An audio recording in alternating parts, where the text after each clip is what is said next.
Administration has largely succeeded in refocusing the Pentagon on warfighting. Our recruitment numbers have dramatically improved. That is a very important achievement and one we will continue to celebrate. The U.S. military has played a significant supporting role in the President's wholesale success at our southern border. He has achieved operational control over the situation, a position the vast majority of Americans support. In Operation Rough Rider, the President imposed costs on the Houthis. The operation was well executed by our service members, and it appears to have achieved its stated objectives for now. Similarly, the President has relentlessly struck al-Qaeda and ISIS terrorists. Those strikes have helped to open up space for diplomatic breakthroughs in Syria, and they have prevented significant external attacks that could have emanated from Somalia. Unfortunately, the axis of aggressors is resilient. It is hell-bent on challenging American global leadership. It is clearer than ever that Vladimir Putin is uninterested in President Trump's and President Zelensky's offers for real peace negotiations. The Europeans are heeding the President's call to rearm, but we are in a tenuous period. A precipitate withdrawal of U.S. forces from Europe could undo all that progress. In Asia, the Chinese Communist Party continues its campaign of aggression against its neighbors and still displays open ambitions to retake Taiwan. Secretary Hegseth recently made this crucial point in an important speech in Shangri-La. He said, and I quote, "China seeks to become a hegemonic power in Asia," unquote. He is right. China intends to use military force to achieve Xi Jinping's goals. Meanwhile, in the Middle East, the Ayatollah is hiding as his regime crumbles. He is still refusing to negotiate. In short, this is the most dangerous national security moment since World War II. Unconstrained, aggressive dictators are on the move. And importantly, the character of warfare is rapidly changing. That is a dangerous combination. We cannot have an American-led golden age of peace and prosperity if we fail to navigate these historic security challenges. President Trump is actively working to protect American interests against four main adversaries: Xi Jinping and his Chinese Communist Party, Vladimir Putin's militarized Russia, Kim Jong-un's North Korea, and the Ayatollah's religious fanatics, including his web of terrorists. Our Commander-in-Chief deserves a military capable of maintaining deterrence and applying force when necessary to protect U.S. interests, as he has done in Yemen. I regret to say that this fiscal year 2026 budget request will not deliver that military. When Secretary Hegseth testified before this committee in his confirmation hearing, he made the correct point that spending less than 3% of GDP on defense would be, and I quote, very dangerous, unquote. What we have in front of us is an inadequate budget request with precious little detail and no follow-on data about fiscal years 2027, 2028, or 2029. We must assume, and in fact, we have heard that OMB intends to maintain defense spending at $893 billion across the 4 years of this administration. So even with a one-time $150 billion reconciliation infusion, this would leave us at 2.65% of GDP by 2029, below 3% of GDP and well below the 5% of GDP that we really, really need. Clearly, such a budget plan would allow the military balance to continue, as it has been, to tilt away from the United States and toward Communist China. Communist China has increased its budget by over 7% each year for the past decade. I know the Secretary fought for a stronger fiscal year 2026 discretionary request, but we need to acknowledge that a flat fiscal year 2026 budget is what OMB delivered. I expect we will spend today reviewing the numerous significant holes in this request, gaps that will make it much more difficult for President Trump to equip our service members and for his advisors to develop credible military options. Across the budget, we see significant holes: shipbuilding, tactical fighters, basic maintenance money, and more, all insufficient. The budget seems to be written as if there are many items in the reconciliation package that simply are not in that bill. This is confusing because the text of the reconciliation bill has been public for quite some time. Chairman Rogers of the House and I worked closely with the executive branch and members of this committee on the contents of the package. This budget threatens to undermine the good work we have done together on that bill and leads me to question whether some officials in the administration plan to ignore congressional intent. I believe ignoring congressional intent would be a wrong-headed decision for the United States of America. We all work for the American people, and we share largely identical goals when it comes to deterring Xi Jinping, Vladimir Putin, and other threats. We need to work much more closely together on investment strategies and actions necessary to rebuild our industrial base. The President and the Congress want action on reindustrialization. We want to rebuild the arsenal of democracy. We need action on industrial base integration, streamlined weapons sales, and cooperation with our allies and partners. We agree on fundamentally changing the way the DoD budgets and handles acquisition. Now we need to agree on providing the men and women of the Department of Defense with the resources they need to do their jobs. We have no time to waste. We must commit to continued collaboration now. With that, I turn to my friend and colleague, Senator Reid, for his remarks. Well, thank you very much, Mr. Chairman. Mr. Secretary, General Kane, Ms. McDougall, welcome. Mr. Secretary, as the Chairman has said, this is a dangerous moment. As we speak, missiles are striking cities across Israel and Iran, threatening to ignite a regional war. There should be no doubt that for the safety of the United States and the rest of the world, Iran cannot acquire a nuclear weapon. However, Prime Minister Netanyahu's decision to preemptively launch a war with Iran against the urging of the President threatens the stability of the entire region and the safety of Americans stationed there. The Trump administration must take urgent steps to prevent a wider war. Mr. Secretary, I would ask you to be crystal clear this morning about the administration's posture toward Iran. More broadly, Russia continues its bloody assault on Ukraine, unmoved by President Trump's negotiating tactics, and China is threatening our allies in the Indo-Pacific as America once again redirects its attention to the Middle East. This is a moment that requires leadership, expertise, and confidence from the Department of Defense. And Mr. Secretary, I am concerned, frankly, that these qualities have been eroded under your leadership. In your opening statement, you write, quote, "At the Department of Defense, we are sweeping away distractions to focus on our core mission of warfighting," close quote. I'm a bit skeptical. Since you were sworn in, much of the Pentagon has been in disarray.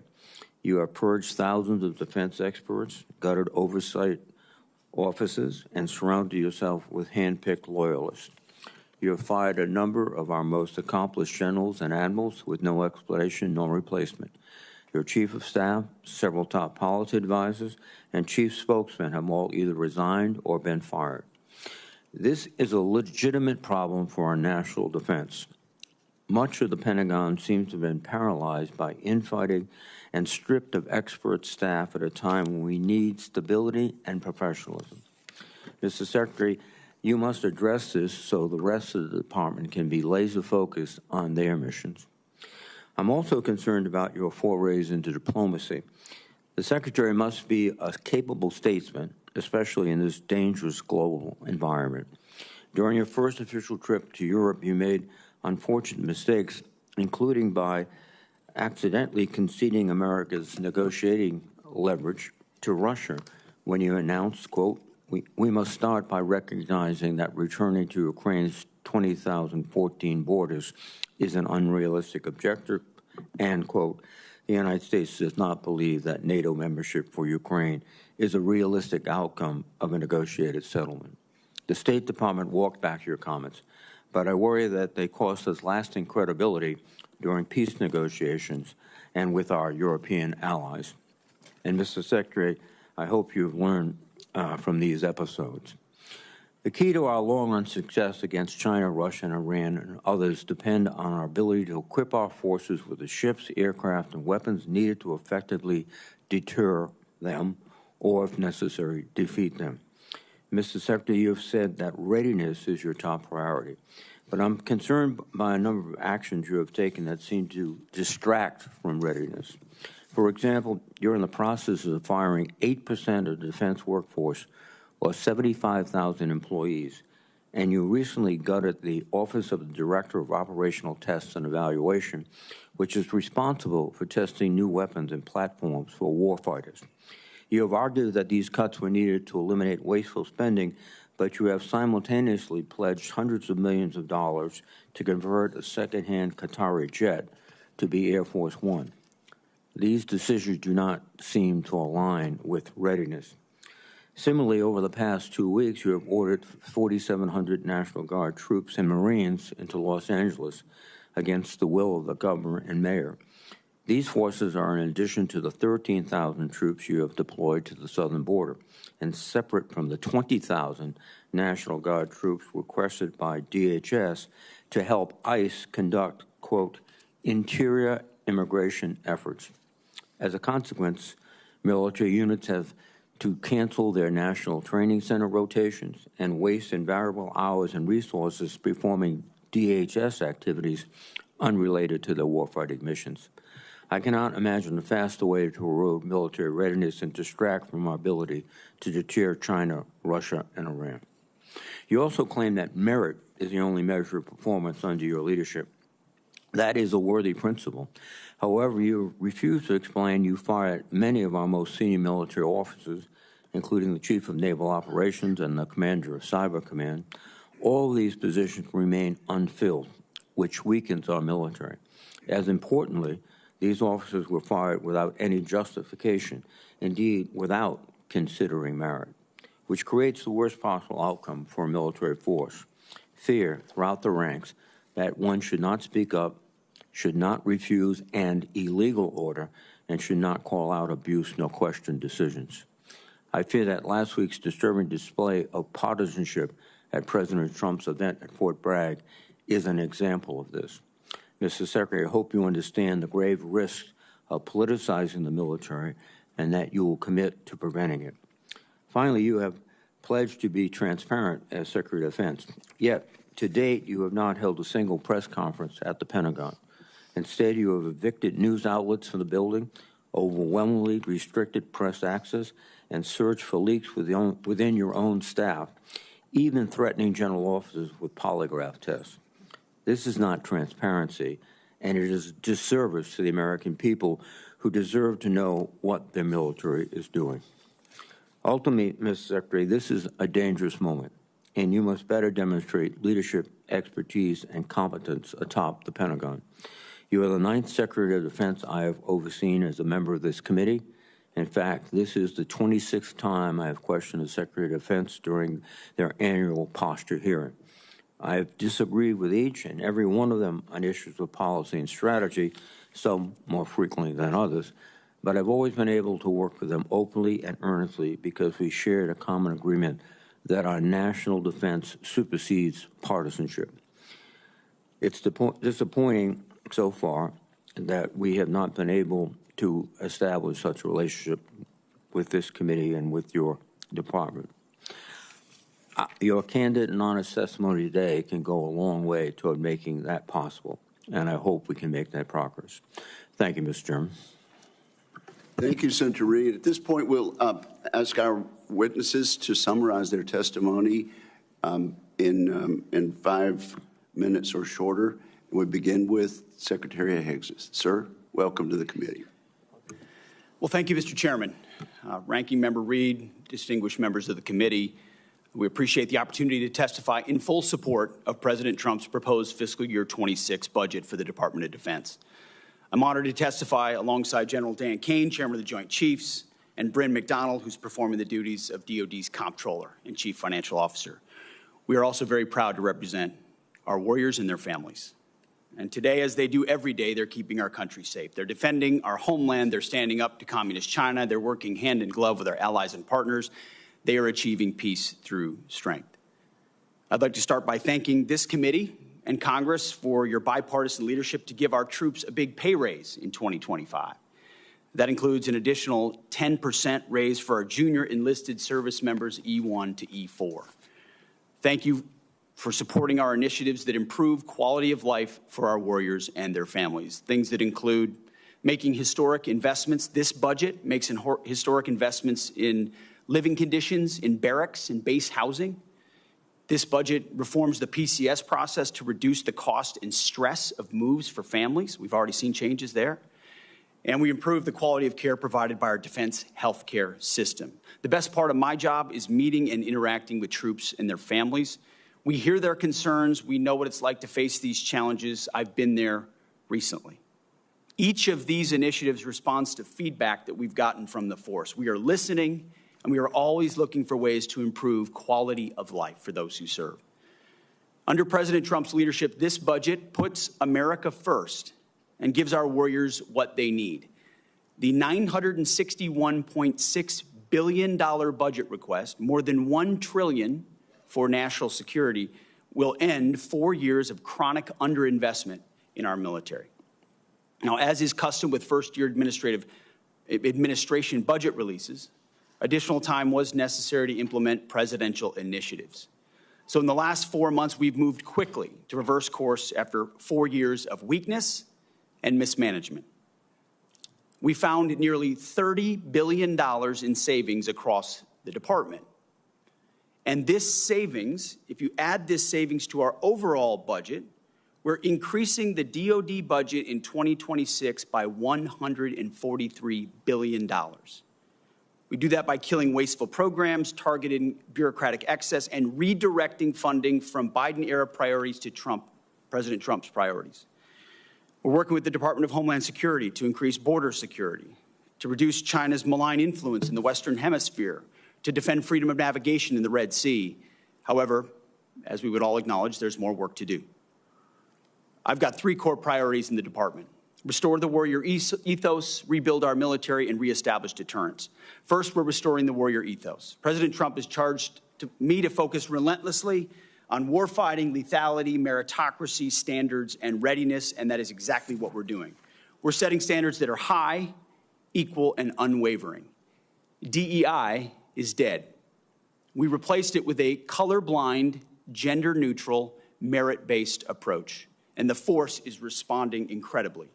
Because of President Trump and his America First priorities, recruitment and retention are higher than they've been in decades. Historic surge of young Americans who want to join our military. Second, we're rebuilding our military. 25 years ago, our military was unchallenged, yet we squandered that advantage as China carried out an unprecedented military buildup. President Trump is correcting that. We're reviving our defense industrial base, reforming our acquisitions process, rapidly fielding emerging technologies and new weapons to meet the challenges of the future. This budget invests $25 billion in Golden Dome for America, a down payment on President Trump's priority to defend our homeland. It also commits more than $62 billion to modernize and sustain our nuclear forces as we face rising nuclear dangers. The budget allocates $3.5 billion for the F-47, the world's first 6th-generation air superiority fighter.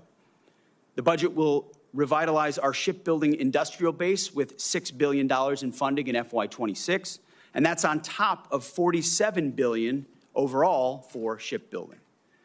The budget significantly increases funds to buy next-generation technology, including autonomous systems, long-range drones, long-range fires, and hypersonics. We will put these capabilities in the hands of our warfighters, ensuring we remain the most lethal force in the world for generations to come. And third, we're reestablishing deterrence. When an opponent sees our well-equipped and tough-as-nails warriors, they will decide that today is not the day to test U.S. resolve. Credible deterrence, it starts at home, and it starts with securing our borders. As was mentioned by the chairman, we are working to achieve 100% operational control of the border.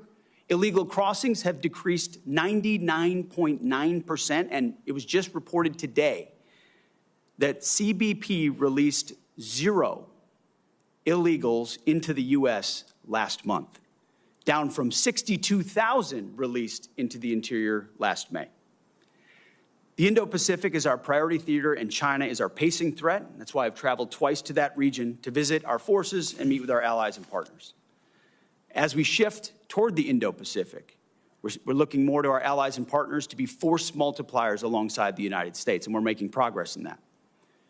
We applaud those allies who are stepping up, but others need to do more and quickly.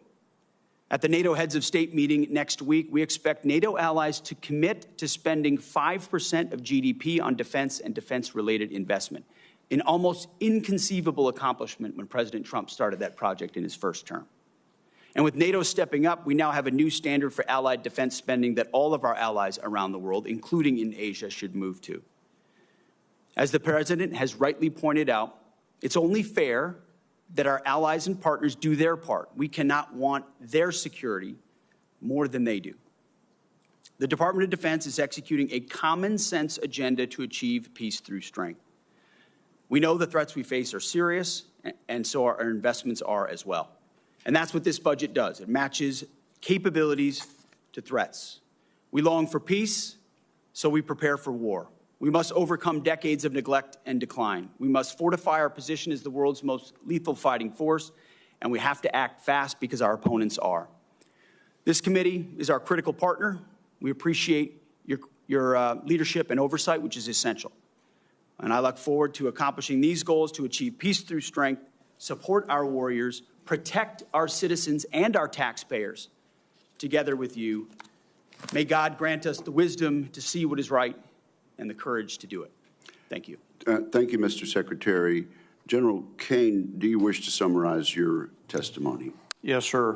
Good morning. For 5 minutes, sir. Thank you, sir. I'll try to hit that target. Chairman Wicker, Ranking Member Reed, members of the committee, thank you for being here. I'm honored to join Secretary Hegseth and Ms. Bryn McDonald to appear before you today to testify on the President's fiscal year 26 budget. Today's hearing reflects our shared commitment to maximize efficiency, accountability of our taxpayers' dollars, and ensuring every expenditure increases the lethality and survivability of your joint force, providing our warfighters with the advanced capabilities and cutting-edge technology required to dominate our adversaries. I have deep gratitude for everyone in this room and our shared commitment to help deliver the capability and capacity that the joint force needs. That goes to our civilians and their families as we work to deliver peace through overwhelming strength. And I want to echo the Secretary's comments regarding our brave men and women serving abroad today. It's my responsibility as chairman to understand, advise, and integrate our joint force to confront and manage the risks worldwide. This demands a comprehensive understanding of every domain, across every service, and across every region, across all time horizons. It also requires making and advocating for difficult decisions that prioritize the finite taxpayer resources that we have in order to ensure the greatest impact and capability for our warfighters. The President's budget enables the joint force to defend our great nation from adversaries seeking to do us harm. And we're relentless in the pursuit of innovation and technologies that allows us to hopefully deter, but if need be, win on battlefields of the future. This budget empowers the joint force to get after the Secretary's 3 pillars: restoring the warrior ethos, rebuilding our military, and reestablishing deterrence, and ensures that the joint force is properly armed, globally integrated, and ready to go.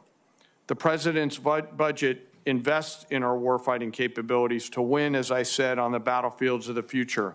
We must be properly armed with the right capabilities, lethal, modern, reliable, survivable, and at scale in order to win. Victory requires people and platforms that overmatch the enemy's systems and work under the harshest conditions to ensure our decisive edge. This budget gives the necessary tools to reinvigorate our national and defense industrial base. Our nation is full of incredible talent, and we need to unlock every bit of it. This budget also helps us become more globally integrated, which is one of my main jobs. We are in the Joint Force relationship entrepreneurs, working together with the military, but also with our allies and partners, the interagency and industry, to make sure that we're connected before crisis or conflict. And this budget helps us to integrate that combat capability as our commanders and leaders consider actions and activities, not at the point that we're in a crisis somewhere. Finally, the President's budget reflects our mandate to stay ready, always on the account, anticipating the next fight and making sure that everyone is ready to go. But the most important component is our people. The budget makes meaningful investments in our service members and their families, improving quality of life for housing, medical care, and the ever-important moving process. As our most precious asset, we have to deliver for our people. I want to highlight one of them today. Sitting behind me is Colonel Matt Jamont. Many folks know Matt up on the Hill today. It's probably his last hearing in uniform, which after 31 years, he graduates from service later this year. He's been like a pterodactyl for the Joint Force, always delivering and advocating for it. Pterodactyls are very, very old. Yes, sir, I know. You'll note his, Would you raise your hand, Colonel? Yes, sir. Thank you. Thank you for your service. It's an honor every day to serve alongside some of the extraordinary warriors and civilian teammates that our nation has to offer. I assure this committee that the Joint Force remains committed and capable, and we're grateful for your continued support. I want to also highlight the leaders that will come before this committee in the coming days, which will be carefully considered by each of you for the general and flag officer assignments. They are all extraordinary. I am mindful and grateful for those that are currently deployed right now. They are on my mind and in my heart, and I know the secretaries as well. And I continue to hold a special remembrance for our fallen and the families of our fallen who show us what right looks like. Thank you for your time, and with that, I look forward to your questions. Very skillful use of time, General. And Ms. McDonald, we will not require an opening statement from you. Thank you for your for being available for questions today. And now we move to rounds of 5-minute questions. And let me say, we expect full attendance today, and I expect all members will want to ask questions. I've tried to be very skillful sometimes in my membership on this committee to ask a very involved question with about 20 seconds to go in my 5 minutes. We will not be using that practice today. Or we'll be here in the wee hours of the early evening. So at this point, let me begin by asking Secretary Hegseth about congressional intent. We worry about the explicit choices that the Congress has made and that have been enacted into law by the President in the fiscal year 2026 budget. The decision came to us surprisingly to zero out destroyers, even though Congress intended for reconciliation to give the industrial base stability with a third DDG in fiscal years 2027 and in 2029. I've asked this of every nominee from the department who has come before us about honoring congressional intent. We will put funds in the reconciliation bill, working with the House and working with the administration to get the signature on the bill. And we will make clear alongside that the specific congressional intent. I've asked this of every official, and I will ask you as well, Mr. Secretary, do you commit to following congressional intent unequivocally on reconciliation? Well, thank you for the question, Mr. Chairman. Yes, our team looks forward to working with this committee, both through the budget process and reconciliation, and would acknowledge, just as a starting point of the conversation, that we are looking at 2 bills and 1 budget at the Defense Department. So as we have discussions about allocation, we may sometimes be talking about different numbers because of that, but from our perspective, we built a budget tied to $960 billion. Are you qualifying your explicit yes? Because we have not had that from any of the other witnesses that have come before us. If our congressional intent, alongside the numbers in reconciliation, is explicitly expressed, do you commit to following congressional intent unequivocally in reconciliation? Yes, we just wanted to clarify the entirety of the budget from our perspective. Well, thank you very much. Now, you said once before that, and I quoted in my opening statement, Mr. Secretary, that going below 3% of GDP would be very dangerous. That was your testimony in January. Of course, you know well that we're asking our allies in Europe and NATO to go to 5%, and it has been the intention of most of us on the committee that the United States lead by example and, in fact, follow the peace through strength example of President Reagan and his administration in getting to 5%.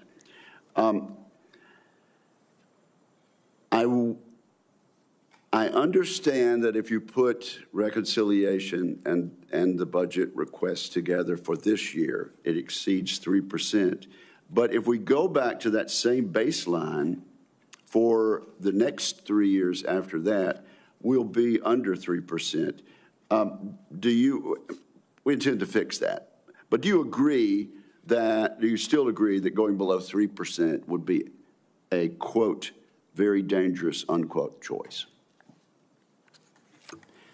Yes, sir, and so does the President of the United States, which is why this budget increases from FY25 13%, puts us at 3.5% of GDP on defense, and we feel like is a generational increase in defense capabilities. And when you add that alongside the $30 billion we've already found in savings and repurposed, that's where I get to the $143 billion in additional spending in defense, which we think is substantial. And you agree then, Mr. Secretary, that in future years, it would be very dangerous to go below that 3%? As I said in my remarks, we're going to match our budget to threats. And so, yes, in the future, we anticipate threats like we have today. And so I would anticipate a robust budget in the future. Yes. Would you please be kind enough to answer my question?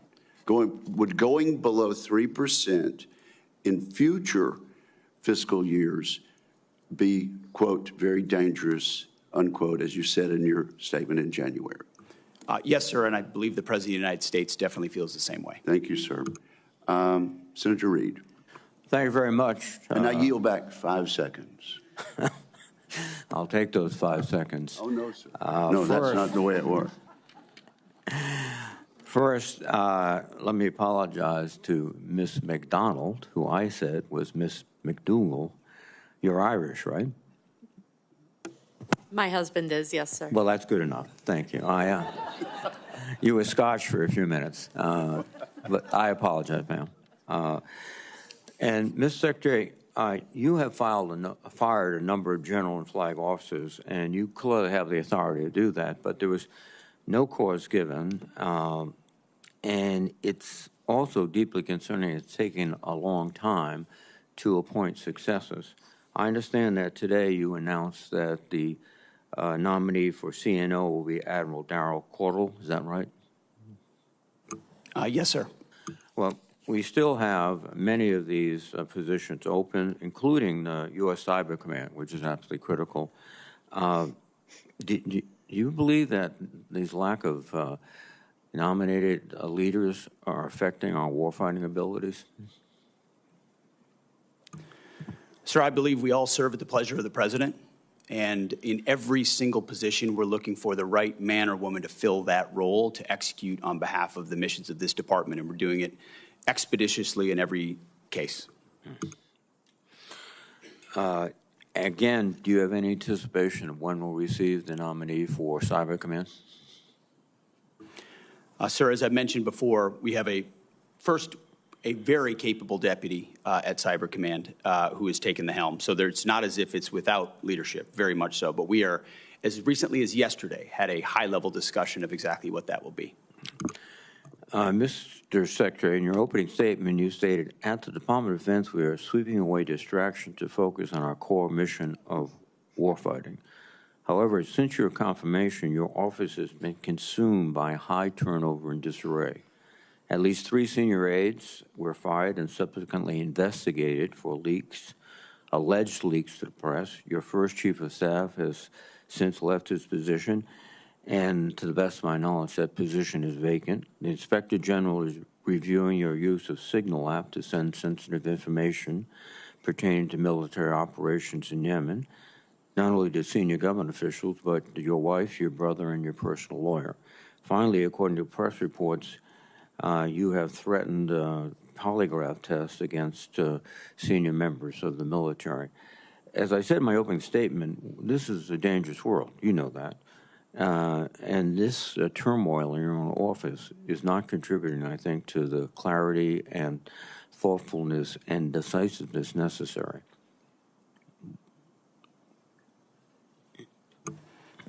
Sir, I would just say the media loves sensational headlines that are not connected at all to reality. If you look at the execution of our office and what we've done on the President's priorities, I'm very proud of what we've been able to do in 140 days. And when you move fast to reestablish deterrence and restore a warrior ethos and rebuild the military, it's going to come with some changes. But when you look at the leadership structure, both in uniform and on the civilian side of the Defense Department, it's as strong and capable as it's ever been. And I would contrast it with the chaos of the world under the previous administration, the debacle in Afghanistan, war unleashed in Ukraine, what happened on October 7th. That was a view of weakness and chaos unleashed by the Biden administration under the previous defense secretary. So if a few changes have to be made in the first portion of my term in order to get it right, I think that's pretty acceptable to establish deterrence and rebuild our military and restore the warrior ethos. Well, Mr. Secretary, you can cite those examples. History, I might have a different perspective. As I understand it, the direction to leave Afghanistan was an agreement with President Trump in Doha, which left our forces in a very precarious position since they were there for a year and they had to come out. And Taliban knew that, and they were going after them. But let me move on to another issue, which is 30 seconds. 35.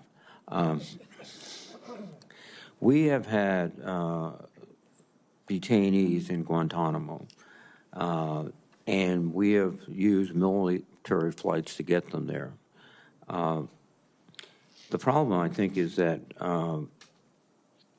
some of these military flights have not contained DHS agents on it. And so, in effect, the military becomes not just the custodial agents, they're also the control agents. And that would seem to me a violation of military procedures. Is that practice continuing?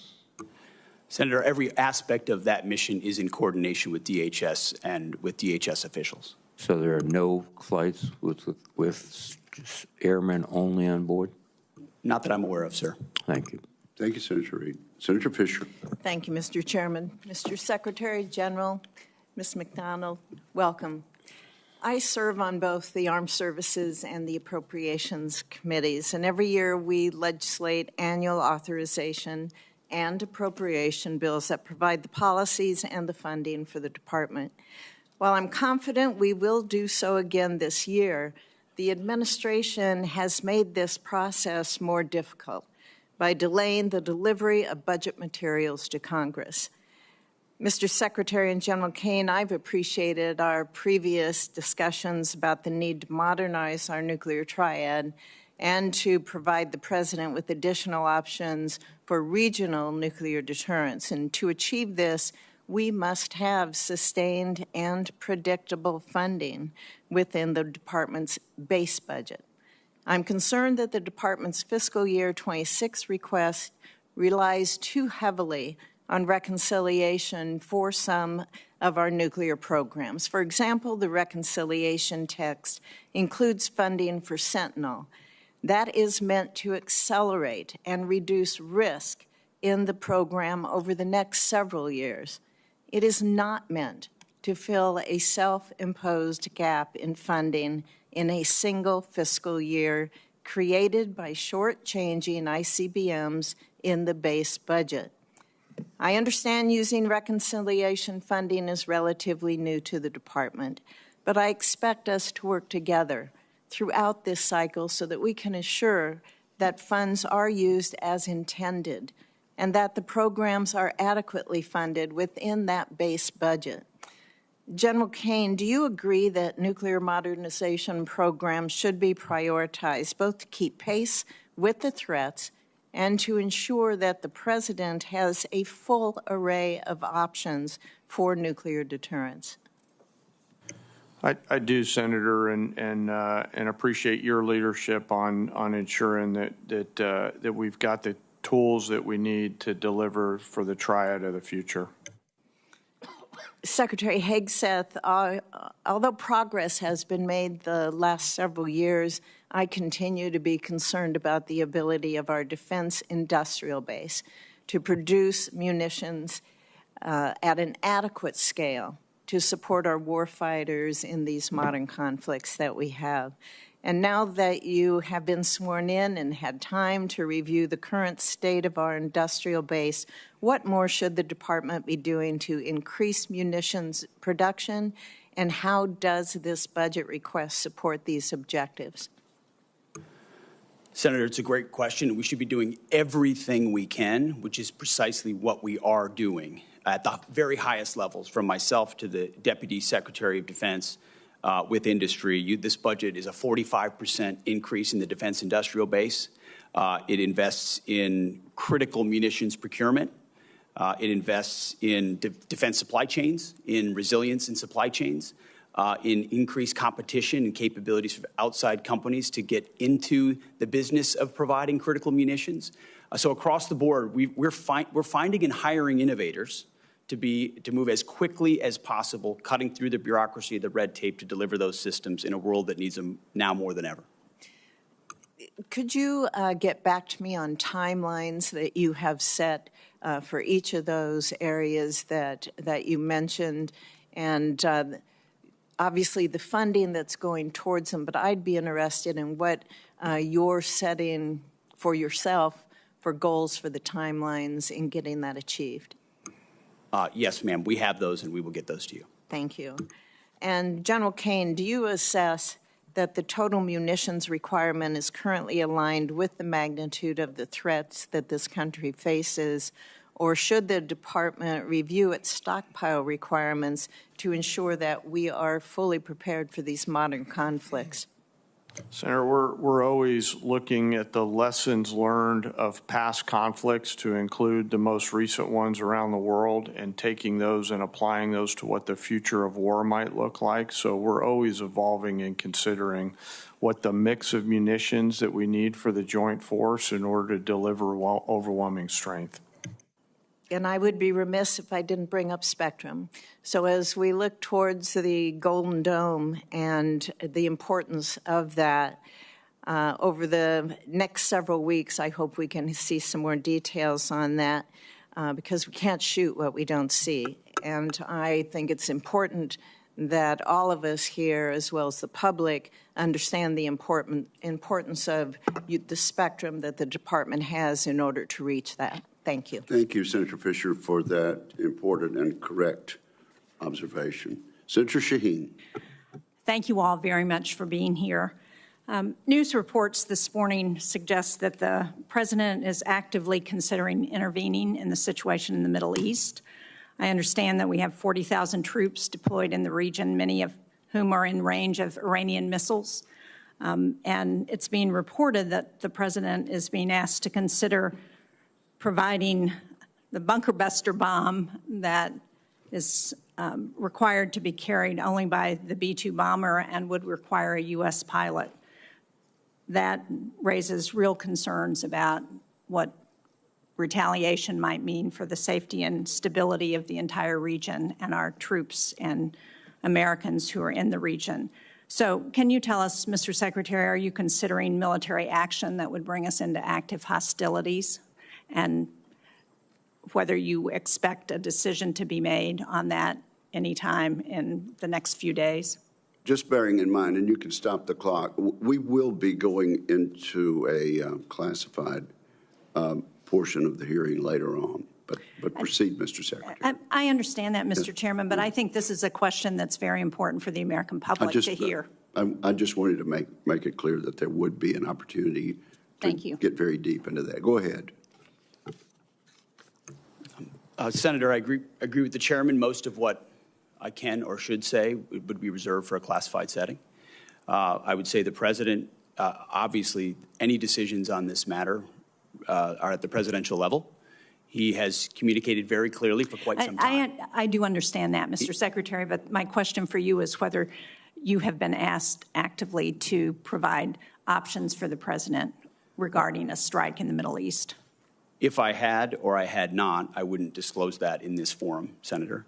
My job, our job, Chairman and I, at all times, is to make sure the president has options and is informed of what those options might be and what the ramifications of those options might be. I appreciate that. You mentioned the troops in the region. With maximum expect force protection at all times is being maintained. I would hope that as soon as consideration about action is determined, that the public will be informed about that. 6 of us on this committee just returned from the largest air show in the world. It was very impressive to see the innovation and technology from our industry on aerospace. And one of the concerns that I heard from many of the companies that I talked to was about the potential to partner with our allies and partners for innovation, for co-production. And one concern I heard was about the proposed review of the AUKUS agreement.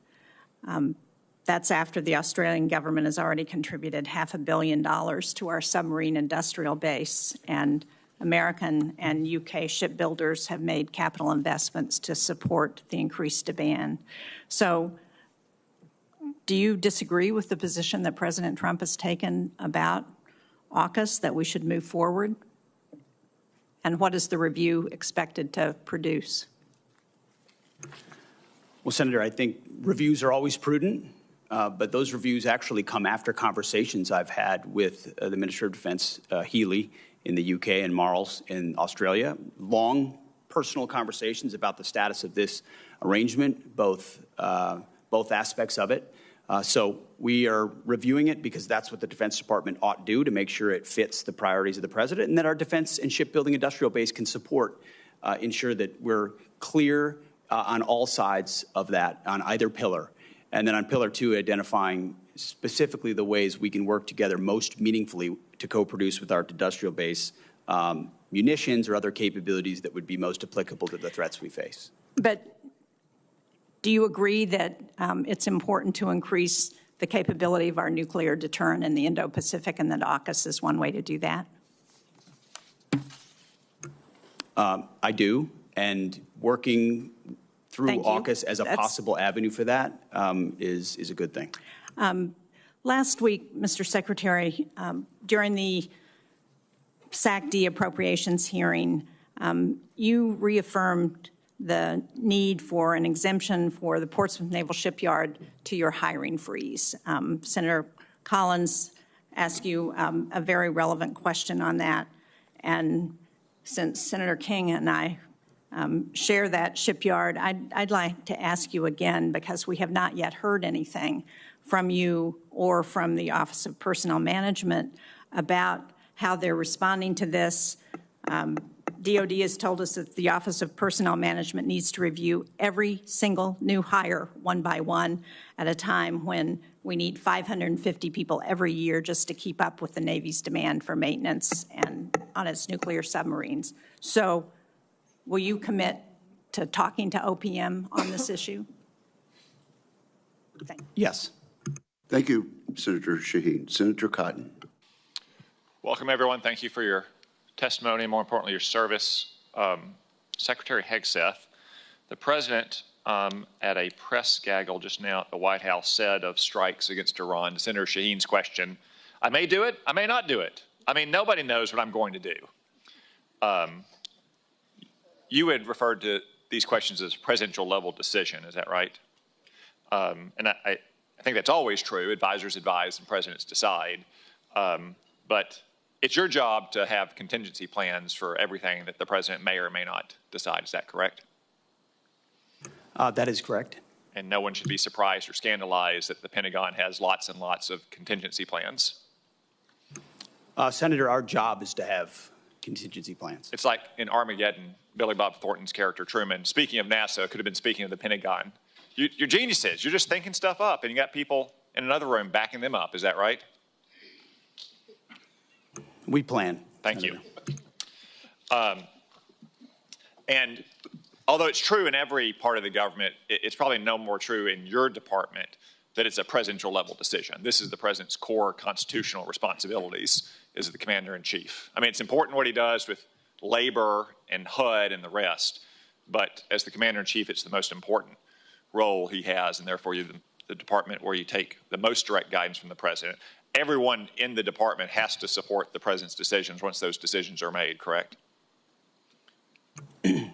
Correct, Senator. As I've said, there's only one person that was elected president of the United States. Yeah. And the American people elected him to make these decisions on their behalf. And if and when those decisions are made, the department is prepared to execute. And I know that you welcome and have robust policy debates in the department, and no doubt you have very differing views on many questions, whether it's what to do with Iran or what kind of aircraft or ships we need to build or what the quality of commissaries are on our bases, and that's welcome. You need that kind of robust debate to make the right recommendations. But once the president's decision has been made on any question, that's final, right? That's your standard? The president welcomes, I've watched it in real time, views on all issues from all aspects. But yes, once those have been represented, intelligence is represented, options represented, upsides, downsides, threats, of course, when the president makes a call as the commander-in-chief, we will execute. Well, thank you, because I know there was some controversy earlier this year inside the department, and not everyone seemed to be on the same page that you and the president are after presidential decisions had been made, and you had to make some tough decisions there. And I commend you for those decisions. I think you did the right thing. You have to make sure that everyone stays on the same page and everyone supports presidential decisions.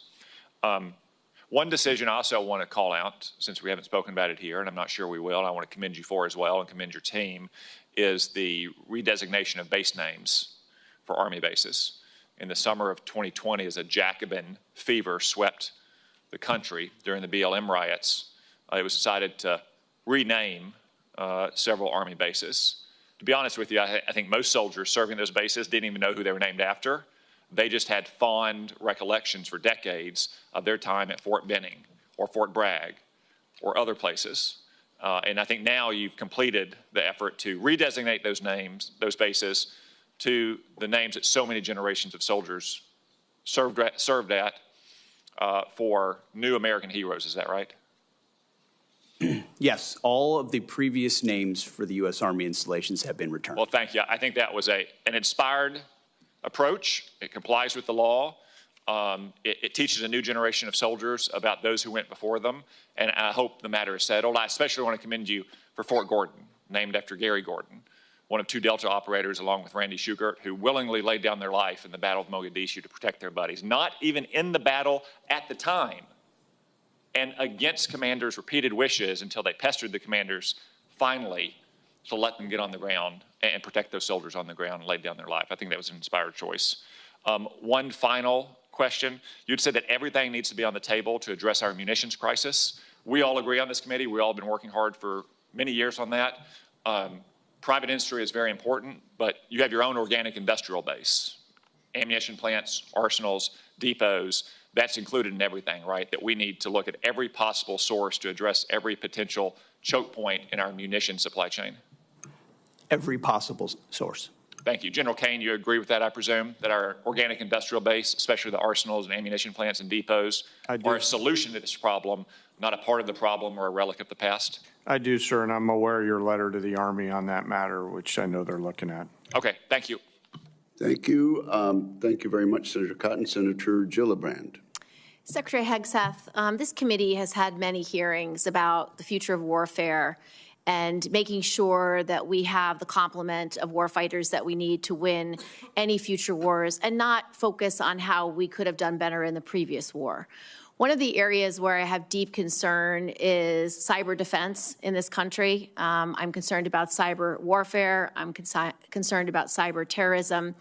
I'm also concerned about the deployment of UAS, as we've seen being extremely powerful in the war in Ukraine. We've seen what Iran has done. So I'm concerned about our posture with regard to UAS and a defensive posture with regard to UAS attacks. I am very concerned about what happened over many of our military sites, drone configurations hovering for weeks without response, no authorities to be able to track where those drones came from by the DoD to assess, are they Iranian, are they Chinese, are they Russian, are they on spy missions, what is their purpose? Inadequate authorities, inadequate defenses, inadequate technology. The Langley incursion is incomprehensible. On top of that, I'm very concerned that we are not investing in our cyber professionals, that we don't have enough cyber offense, enough cyber defense. We have currently 30,000 open cyber positions within the DoD. So I'd like to hear from you, what's your plan to have cyber defense and cyber warriors at the appropriate complement? And number two, what is your plan to create the authorities that you need for UAS defense and to have the inadequate response of this is someone else's job no longer come out of our leaders? Well, Senator, thank you for the question. You're right over the target. Cyber needs to be a part of every single way that we plan and look at the world. That gray zone part of conflict, and we can't cede that terrain in any way to our adversaries. And so it is, you'll see the resources in this budget that invest in that. You'll see it fully integrated into planning and capabilities. And what we're looking for in the next cybercom and what we're looking for there, our Deputy Secretary of Defense is leading a charge to make sure it fits precisely what the world needs today. So we have a program that this committee supported in the last two NDAAs, which is a cyber academy to create a pipeline of young people who do cyber for service. So they get a state-of-the-art cyber education at over 600 schools around the country, and then they dedicate the number of years they had education to the Department of Defense or the intelligence community. And right now it is not being funded. And right now, because of the hiring freeze, these kids who've completed their degree under the Cyber Service Academy actually can't get a job at the DoD or the intelligence community, and they're either going to have to no longer serve, which was part of the program, or get employed somewhere else, but we lose them. So what are you doing to unplug this problem of not hiring these cyber professionals immediately because they are part of the cyber service program? And your budget does not show that you are planning to fill 100 cyber positions for these young people who want to serve in the IC community or in the IC or in the Department of Defense. We'll review that aspect of the hiring freeze in the Cyber Academy. We want those positions filled. We're fully committed to it. And then on counter UAS, which you mentioned, it is a reality of the modern battlefield, whether it's in Ukraine or elsewhere, that we have to fully account for and address as aggressively as possible. And you have my assurances at the highest levels, we are putting our best people in charge of ensuring we have counter UAS systems that can match the threats of the future. I would like you to prepare for this committee 2 letters in response to these questions. 1, what are you going to do to fill the 1,000 slots for the Cyber Academy? And how are you going to get this hiring freeze taken care of? And 2, what is your plan for increased authorities, increased investment, appropriate review of UAS that hover over our military and nuclear sites. So this committee has a fulsome response from your whole team about how you will address these two problems. We will get that to you, Senator, and authorities, you are right, is a huge issue on counter-UAS. It's something Senator Cotton and I are committed to passing. We both serve on intelligence and armed services, and so we share the urgency on this issue. And so, Mr. Secretary, you'll submit those letters for the record. Thank you, sir. Thank you, Senator Gillibrand. Senator Rounds. Thank you, Mr. Chairman. To all of you, first of all, thank you for your service to our country.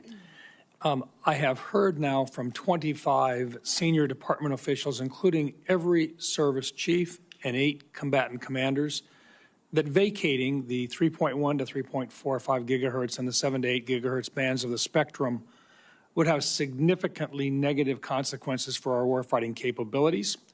Being forced to share these bands with commercial interests in a non-optimal way would have the same impact. General Kane, does the Joint Force have capabilities operating on the 3.1 to 3.45 band and the 7 to 8 bands of the spectrum, which would be used in a conflict with China? We do, Senator, yes. And would those capabilities be negatively impacted if the Department of Defense were forced to share those bands with commercial users in a non-optimal manner? Sure, Senator, I think the key is non-optimal. I know there's some work going on around dynamic sharing that would minimize to an acceptable level the ability to frequency hop in and out of those particular bands that would not adversely impact the Joint Force. So, but as of today, there is no way to make it happen. Not today, as you know, Senator, and I appreciate your leadership on this, but there's a lot of work going on in that space, sir.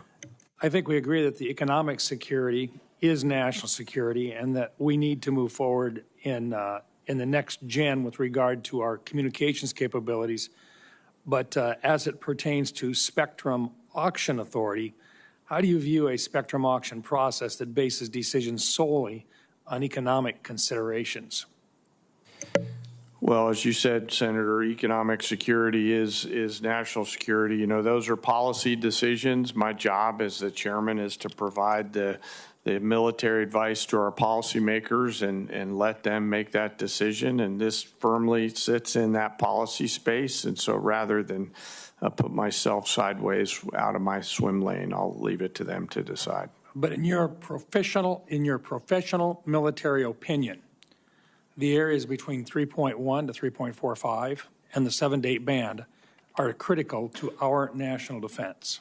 3.1 to 3.45, no doubt. Lower end of the 7, there's some, I think, some discussion. 7.4 to 8.4 is an area that I'd prefer us to hang on to, Mr. Thank Senator. you.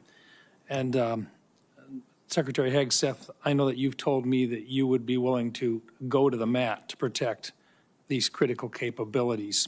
I think that is critical. In fact, these bands are essential to building Golden Dome, which will require even more radars and military communications infrastructure than we currently have, particularly around population centers and defense sites, as we see in Israel today. Would you agree with that today, sir?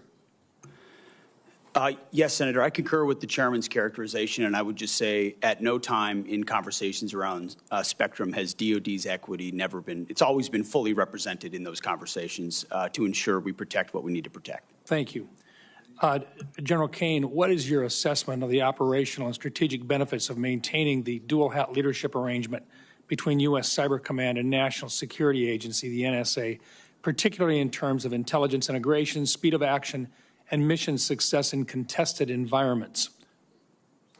Sir, I can argue both sides of that one, and you know, mindful that that's a policy discussion. I think that either will go on soon or has been going on, and I'd prefer to leave that to the policymakers. I think the key is both organizations are critically important, and whether it's a single commander or 2 leaders that collaborate with no distance between them, we achieve the same end state. Would it be fair to say that the dual hat prevents stovepipes in the cyber domain today?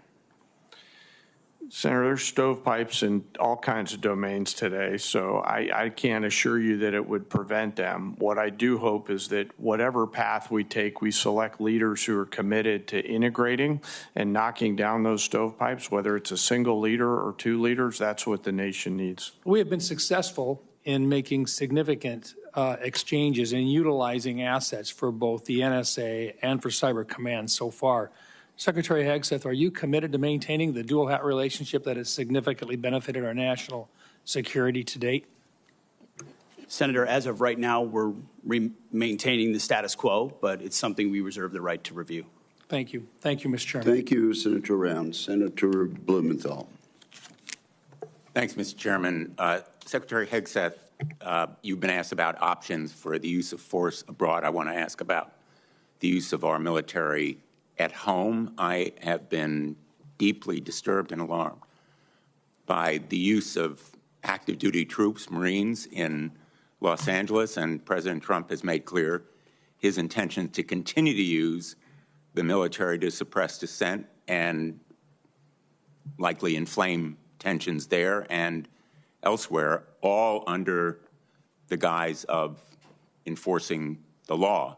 What he's doing may well be illegal.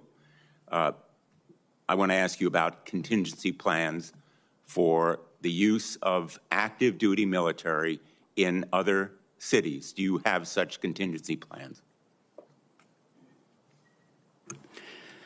Senator, I would just say we share the president's view that, as you characterized it, we are deeply disturbed and alarmed that ICE officers are being attacked while doing their job in any city in America. And so allowing National Guard or active troops under existing authorities to defend them is important. On ICE officers, yes, but we ought to be equally alarmed by the illegal use of active duty Marines or other military. I take it from your answer that you do have contingency plans for the use of military in other cities. We have never and will not illegally deploy troops. All have been under existing and well-established authorities to use troops to support federal law enforcement officers. So far, there's been no legal justification. It's been challenged successfully. I think that it will prevail. Those challenges will prevail in the courts. And I want to ask you right now to submit to this panel those contingency plans for the use of active duty military in other cities. I want to move on to another area of questioning. The chairman has said that you've submitted precious little detail, to quote him, precious little detail about the budget. I think there is no detail. This budget is literally a rough outline with short-sighted shortfalls. For example, the shortfall on the Columbia class, $2 billion. Only about $1 billion for Virginia class. There is virtually no outline or specificity as to how you are going to provide drones to defend and also engage in offensive outline and maneuvers. The nature of warfare is changing right before our eyes in real time.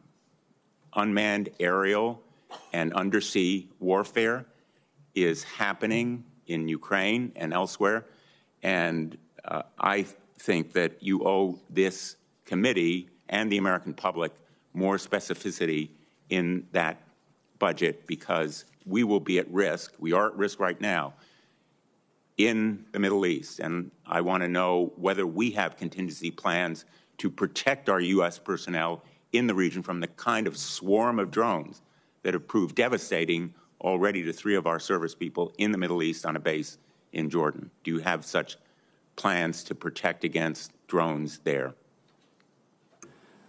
Senator, we work hand in glove with the Joint Staff and CENTCOM and every COCOM, especially right now, to ensure everything at our disposal is available to ensure maximum force protection against any contingency, including the one you described, sir. Well, I have no assurance that we have the capacity to safeguard against the swarm of small, lightweight, slow-moving drones that are, in my view, our major vulnerability. And right now, if we engage in the Iran conflict would put us and U.S. personnel at risk there. Let me ask you about Ukraine. I've just returned from my 7th trip to Ukraine. I am the advocate, chief sponsor with Senator Graham in the Russia sanctions bill. You said that the United States and the ranking member cited it, that we must start by recognizing that returning to Ukraine's pre-2014 borders is an unrealistic objective and will only prolong the war. My question to you is, when will you release the PDA $4 billion in equipment that Ukraine desperately needs? It's sitting there. Ukraine deserves it. When will it be released? We're aware of PDA 75, and that is a decision we can make in the future. My time has expired, but I don't consider that answer adequate. Thank you, Senator Blumenthal. Senator Ernst. Thank you, Mr. Chair, and thank you, Secretary, and thank you, Chairman, for being here. Ms. McDonald, I'm actually going to have a question for you. So thank you very much for being here. And I know that Iran is on our minds right now. And Secretary, I'll just pose a very quick question to you. October 7th, 2023, Hamas attacked Israel. Who is the primary funder of Hamas? Senator, it is Iran.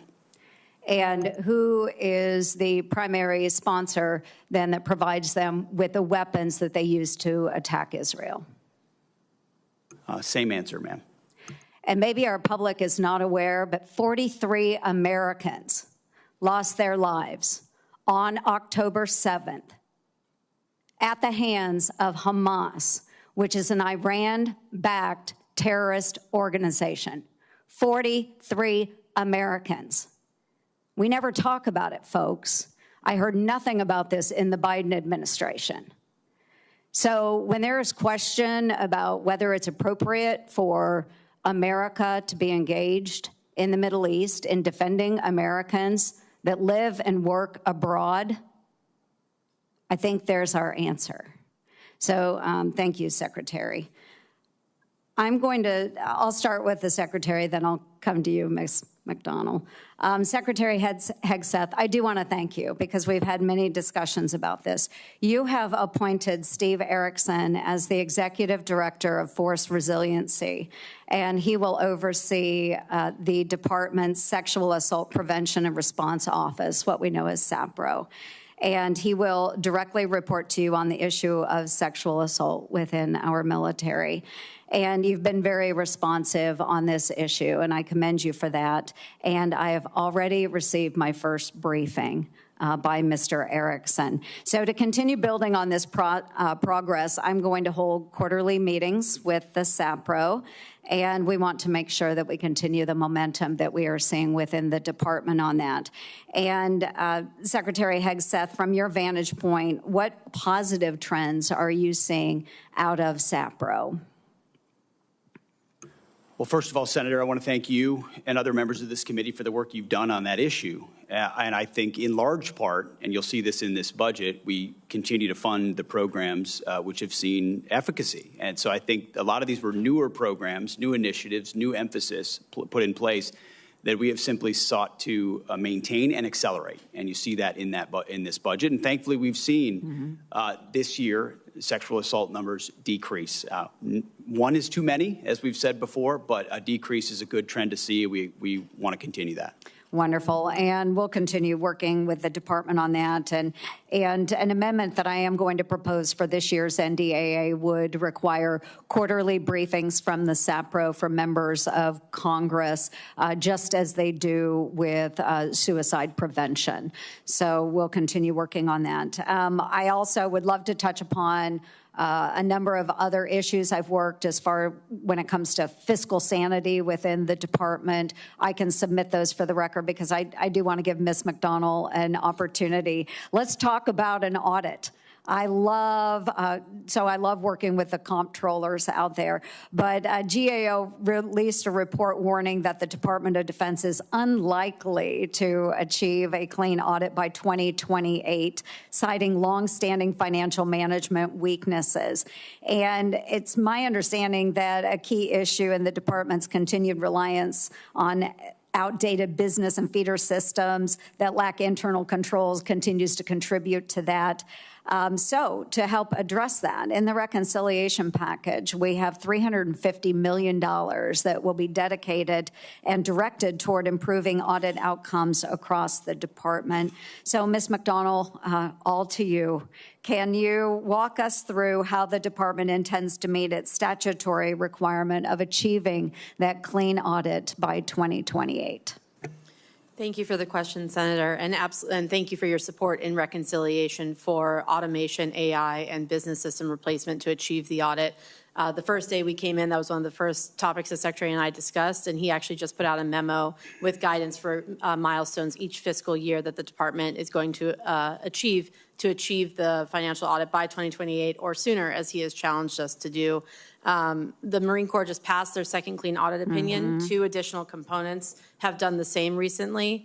And within the next 3 years, under the Secretary's guidance, the remainder of the department will achieve the clean audit opinion. Well, outstanding. We really appreciate that. Thank you, everyone, for your service to our great nation. Thank you very much, Senator Ernst. Senator Hirono. Thank you, Mr. Chairman. Secretary Hegseth, you've had a tough start.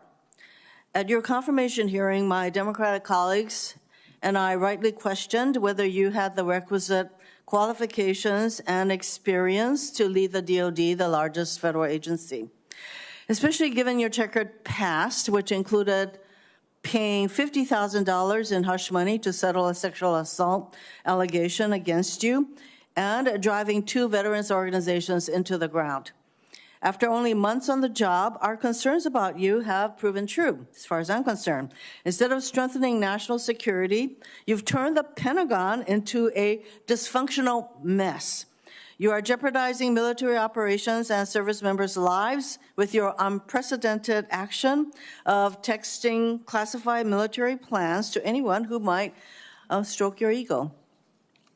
Leading the Department of Defense is more than just a PR campaign filled with photo ops. While you pose for cameras, Russia's war of aggression against Ukraine continues unabated. Israel and Iran are also at war, in large part because your boss tore up a multilateral agreement former President Obama brokered with the UK, France, Germany, China, and Russia that curbed Iran's nuclear program and ambitions. Meanwhile, China advances in the Pacific as this regime undermines and attacks our allies. At a time when steady leadership is critical, we are confronted with crisis and instability. Mr. Secretary, close to 5,000 Marines and National Guards have been deployed to LA without the request or consent of the California governor or the Los Angeles mayor, Bass. Rather than calming the situation, this troop deployment is purposefully inflaming and escalates tensions. You claim lethality is your top priority. Do you plan to unleash this lethal force against U.S. citizens and civilians in LA and other cities? Well, Senator, I would reject most of the characterization of that statement, including lethality against U.S. cities, when all of those National Guardsmen and Marines have conducted themselves with the utmost of professionalism, defending our federal agents, Americans, who deserve to be able to do their job to deport illegal immigrants after the previous administration allowed 21 million illegals to cross our border. I am not here to listen to rhetorical responses. I would like to have a professional response that I would expect from somebody who is the Secretary of Defense. Millions of people peacefully demonstrated this weekend against the president acting like a king. Given this regime's dangerous policy of mobilizing troops inside the U.S., The politicizing of the military is a legitimate concern. So, given the dangerous policy of mobilizing troops inside the U.S., if ordered by the president, I'm going to ask you once again, to shoot peaceful protesters in the legs, would you carry out such an order from the president?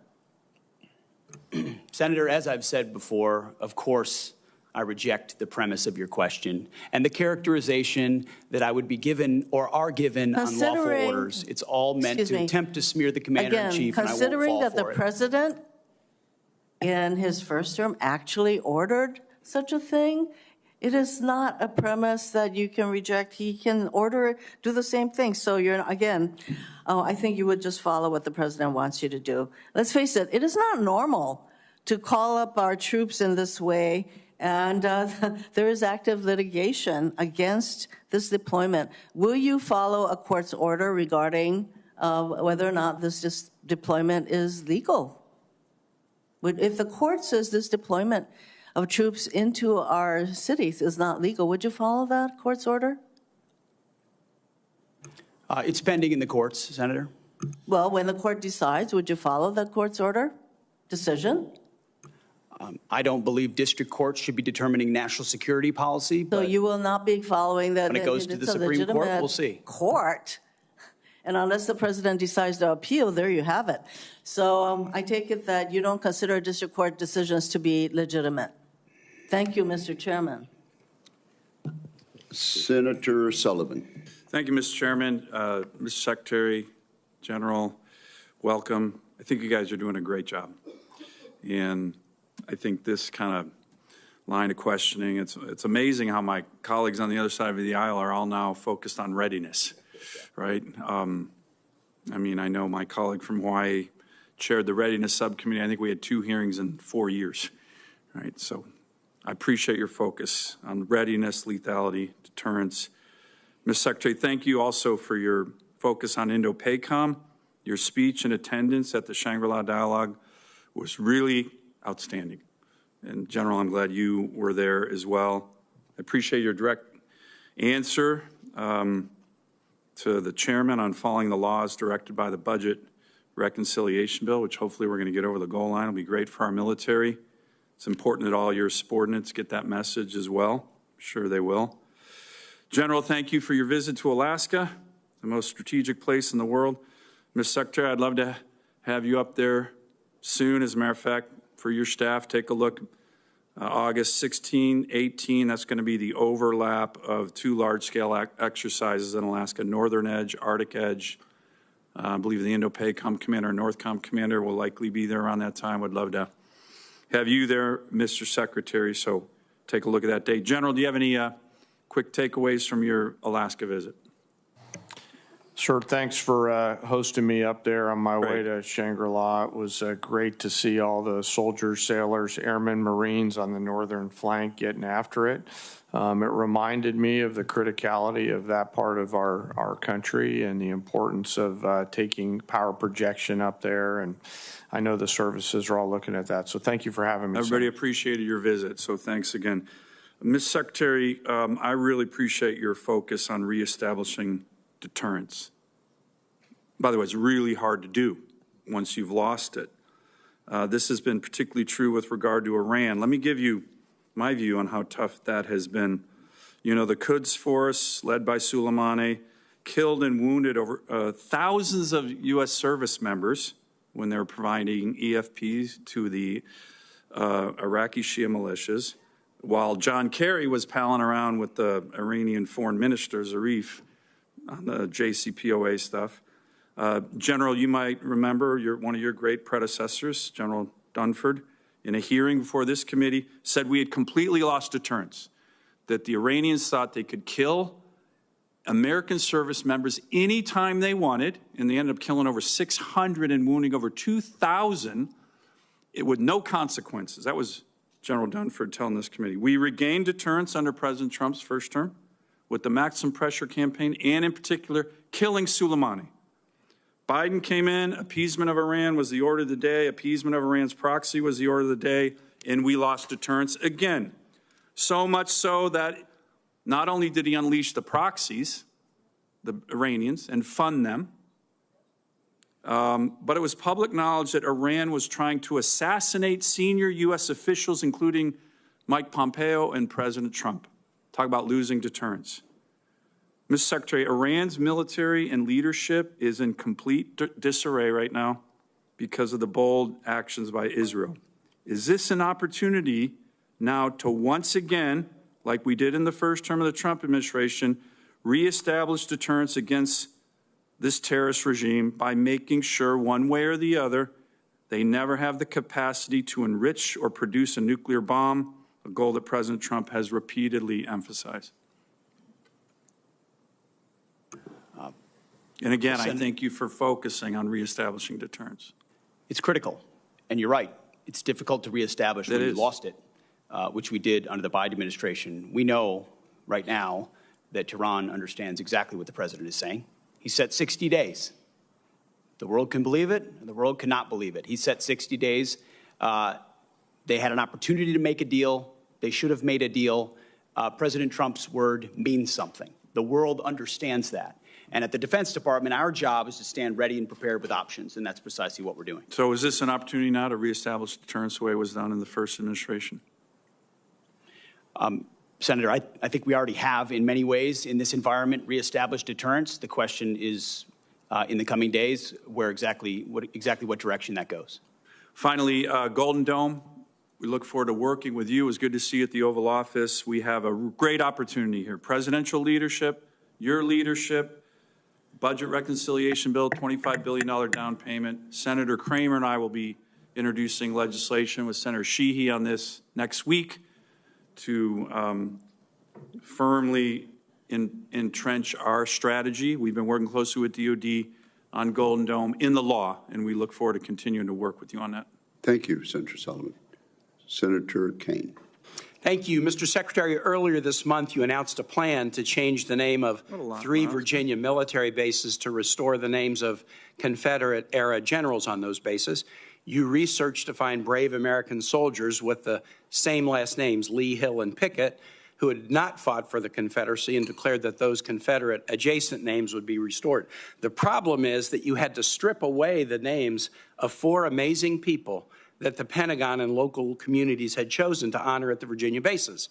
Van Barfoot, he was a Mississippi native, Mr. Chair, who came to Fort Pickett in the early 40s to train for war. He fought all over Europe in World War II. He won the Congressional Medal of Honor for his bravery.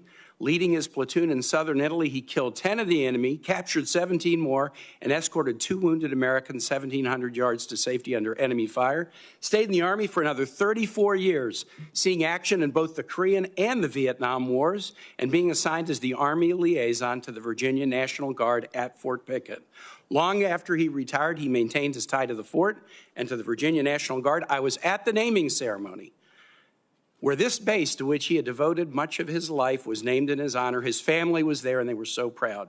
Arthur Gregg served in the Army for more than 30 years, first African-American to reach the rank of brigadier general, first to reach the rank of lieutenant general, began as an enlisted, eventually decided to become a commissioned officer, went to Fort Lee for quartermaster training, quickly rose through the ranks as an instructor, even though he was not allowed to go to the officers' club because of the color of his skin. He finished his career in 1979 as the director of all Army logistics operations around the world. He stayed near Fort Lee in retirement, raised his family there, and was a continuous beloved presence until his death last summer at 96. He was actually at the renaming ceremony with his family in 2022 at this place that meant so much to him. Charity Adams. Charity Adams was an Army officer during World War II, the first African-American woman allowed to join the WACs.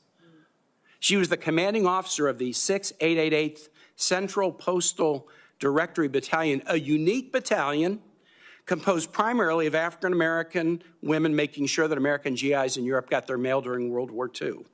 Our colleagues Jackie Rosen and Jerry Moran successfully passed a bill in 2022 giving the 6888 the Congressional Gold Medal. Charity Adams was the highest-ranking African-American woman in the military at the end of World War II.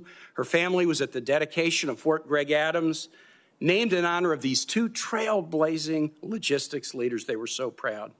Finally, Mary Walker, the only woman ever to receive the Congressional Medal of Honor. She graduated from Syracuse Medical School in 1855. She tried to join the Union Army as a surgeon, was turned away because she was a woman.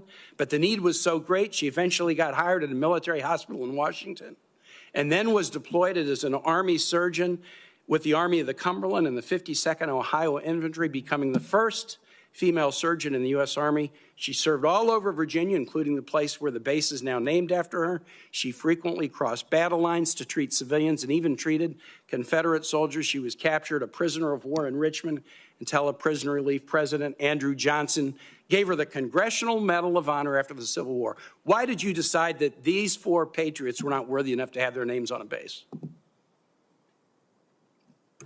Well, Senator, as you know, this was never about the names of the bases they were renamed to. So you don't challenge the worthiness? Restoring all bases to their original name, because we're not about erasing history. Okay, you don't care about their military record. You wanted to restore the Confederate names. When you called the Gregg family to tell them that their dad's name was no longer going to be on the base, what was their reaction? Senator, the Army notified them of that. You didn't call any of the families, and I've spoken with the families, and the families were called by the press. That's how they learned about this. They learned about it from the press. You didn't call the Barfoot family, the Gregg family, and you didn't call the Adams family. I told the families I'd ask you about this today. In fact, 2 of General Gregg's granddaughters, Avery and Sydney, are right here in the audience, and I want to ask you this as I close. While you announced that these brave men and women's names would be stripped from the Virginia bases, no orders to that effect have been received by the base commanders. In light of the patriotic service of Van Barfoot, Arthur Gregg, Charity Adams, and Mary Walker, I'd like to ask you simply not to issue the orders changing the names of these Virginia bases. These families, my Commonwealth, are very proud of these heroes, very satisfied with these names, and ask you not to change them. Will you honor these exemplary patriots and keep their worthy names in places on the bases they loved and where they served? Well, Senator, we very much thank and appreciate them for their service, and we'll find ways to recognize them, but the orders will soon be going to those bases to change the names back to the original name that never should have been changed. But you have the power to not send those orders. They haven't gone out yet, correct? Thank you. Senator, your time has expired. Senator Kramer. Thank you, Mr. Chairman. Thank you, Mr. Secretary General, for being here, for your service. I want to go back to something that Senator Hirono mentioned in her questioning. She credited the Obama administration, along with some other allies, with curbing Iran's nuclear capabilities. As I recall, it licensed their aspirations, and serious problem. We're still living with some of that. And by the way, when it comes to deterrence, and I appreciate you making this point, and I agree with my colleague from Alaska, Senator Sullivan, on this, deterrence is definitely made up of weapons, but it is more of a reputation than it is a capability. The capability is only good if you have earned the reputation. With that in mind, and speaking of Iran and current situation, maybe, General, I could ask you this. If Fordo was destroyed, demolished, if all of the nuclear capabilities that Iran has today were wiped out, would the war be shortened or lengthened? Realizing that's not the only factor, of course. Yes, sir. And of course I can't split that hair given the complexities of the war that's ongoing there. So I'd rather not comment on one particular part. You know, the Israelis are, as reported in the open source press, are making great progress. So I think I'll just leave it at that, Senator. I understand and appreciate that. Can you then highlight for me that as we talk about deterrence and reputation, I'm sitting here thinking about the air superiority that Israel has accomplished over Iran. I'd like to have you speak to that, and then speak perhaps to the lack of air superiority that Russia's had over Ukraine, and the difference in those two wars. And my point being, how important is air superiority in the current fights and in our future fights? Well, sir, we could spend hours talking about the advocacy of air power. I think the freedom of maneuver that it creates is a great example of that. If you look at the two theaters right now with the Israeli Air Force striking at will at this point over Iran, juxtaposed with the challenges that we're having with a frozen forward line of troops in Europe is a great case study of it.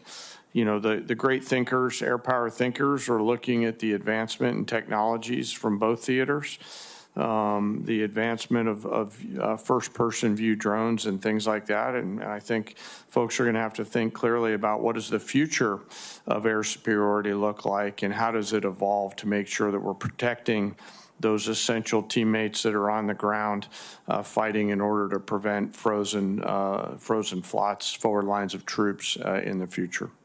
I appreciate that. Secretary Hegseth, there's been some discussion, certainly in your opening statements and then with a couple of the questions related to base defense. And this would be something both of you could speak to, but I'd like to start with you, Secretary. Obviously, we've seen some pretty spectacular displays of the ability to go deep, covertly deep within the enemy's territory and take out some pretty significant assets, both in Russia and in Iran. A lot of us fear that we're vulnerable as well. You spoke very briefly, or referenced, I think, in response to one of Senator Gillibrand's questions about the importance of policy.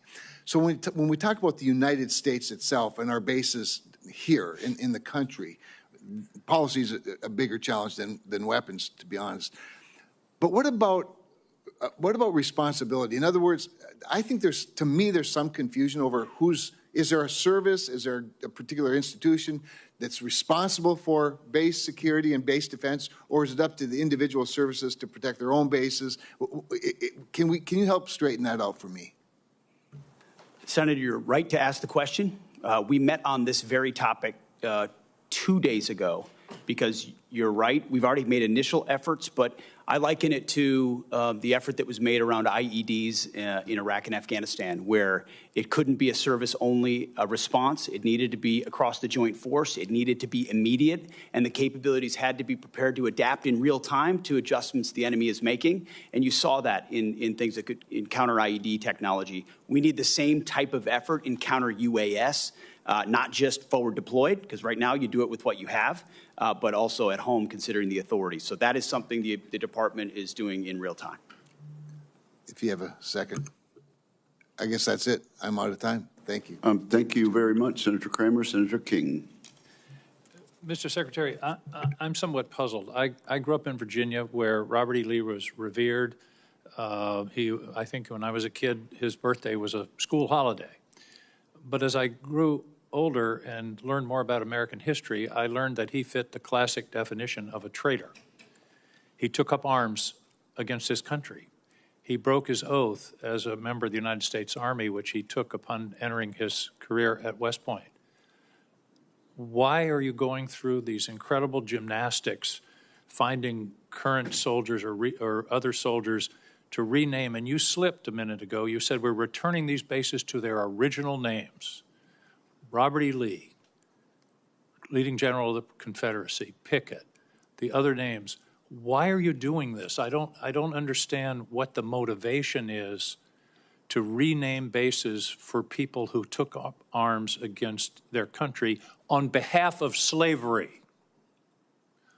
What possible motivation can there be for this? Who is telling you to do this? Who is urging you to do this? Senator, the veterans and service members across the country who have deployed from Fort Bragg or Fort Benning or Fort Hood or Fort Pickett, there's a legacy, there's a connection to those bases and to those places, to what they trained for there, what they did for, and what they came home back to. That matters to them. Ask enough of them, as I do, all the time, before and later. And we recognize the service of those who were put into the replacement. No one's disputing that. I would never dispute that. What we're looking at is erasing history erasing names, erasing base names that service members are tied to. Talk to people that serve at Bragg. Ask people that serve at Fort Bragg or Fort Benning if they like the fact that the names have been returned. And to a man and to a woman, they will tell you, thank God we're back to Fort Bragg, and thank God we're back. And thankfully, because so many men and women in this country have served, there's a Benning and a Bragg and a Pickett and a hood has a Silver Star or a Medal of Honor that we could rename the base to because of the limits of what Congress allowed us to do. So this is something we've been proud to do, something that's important for the morale of the Army, and those communities appreciate that we've returned it back to what it was instead of trying to play this game of erasing names. We're not erasing history, Mr. Secretary. We're recognizing history and recognizing that mistakes have been made in this country. The greatest of all was the Civil War, where people took up arms against their country on behalf of the institution of slavery. And to continue the practice of recognizing those people and honoring them by the naming of these bases is, I believe, an insult to the people of the United States. Let me talk about the budget. I don't understand why the budget is coming to us in two pieces. Why not give us an honest base budget instead of putting a piece of it in reconciliation? As I understand it, OMB is saying we're going to have a flat defense budget for the next 4 or 5 years.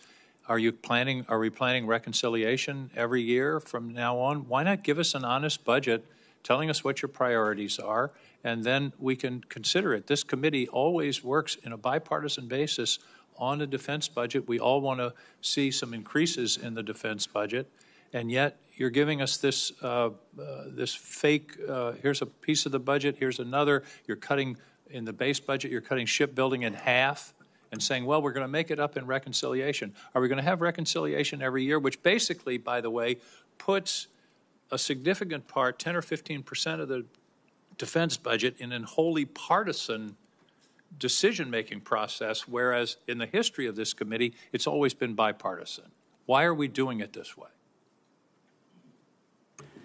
Senator, from our view, the budget number 961 meets the requirements and threats that we face. And that's not the number. The number is 892.6. You're adding reconciliation. That's my whole point. Why not give us a base budget of 961 or whatever the right number is, what you consider the right number, and then we can operate and make our decisions. Why do it in this bifurcated way that really is fooling the American people about what the defense budget is?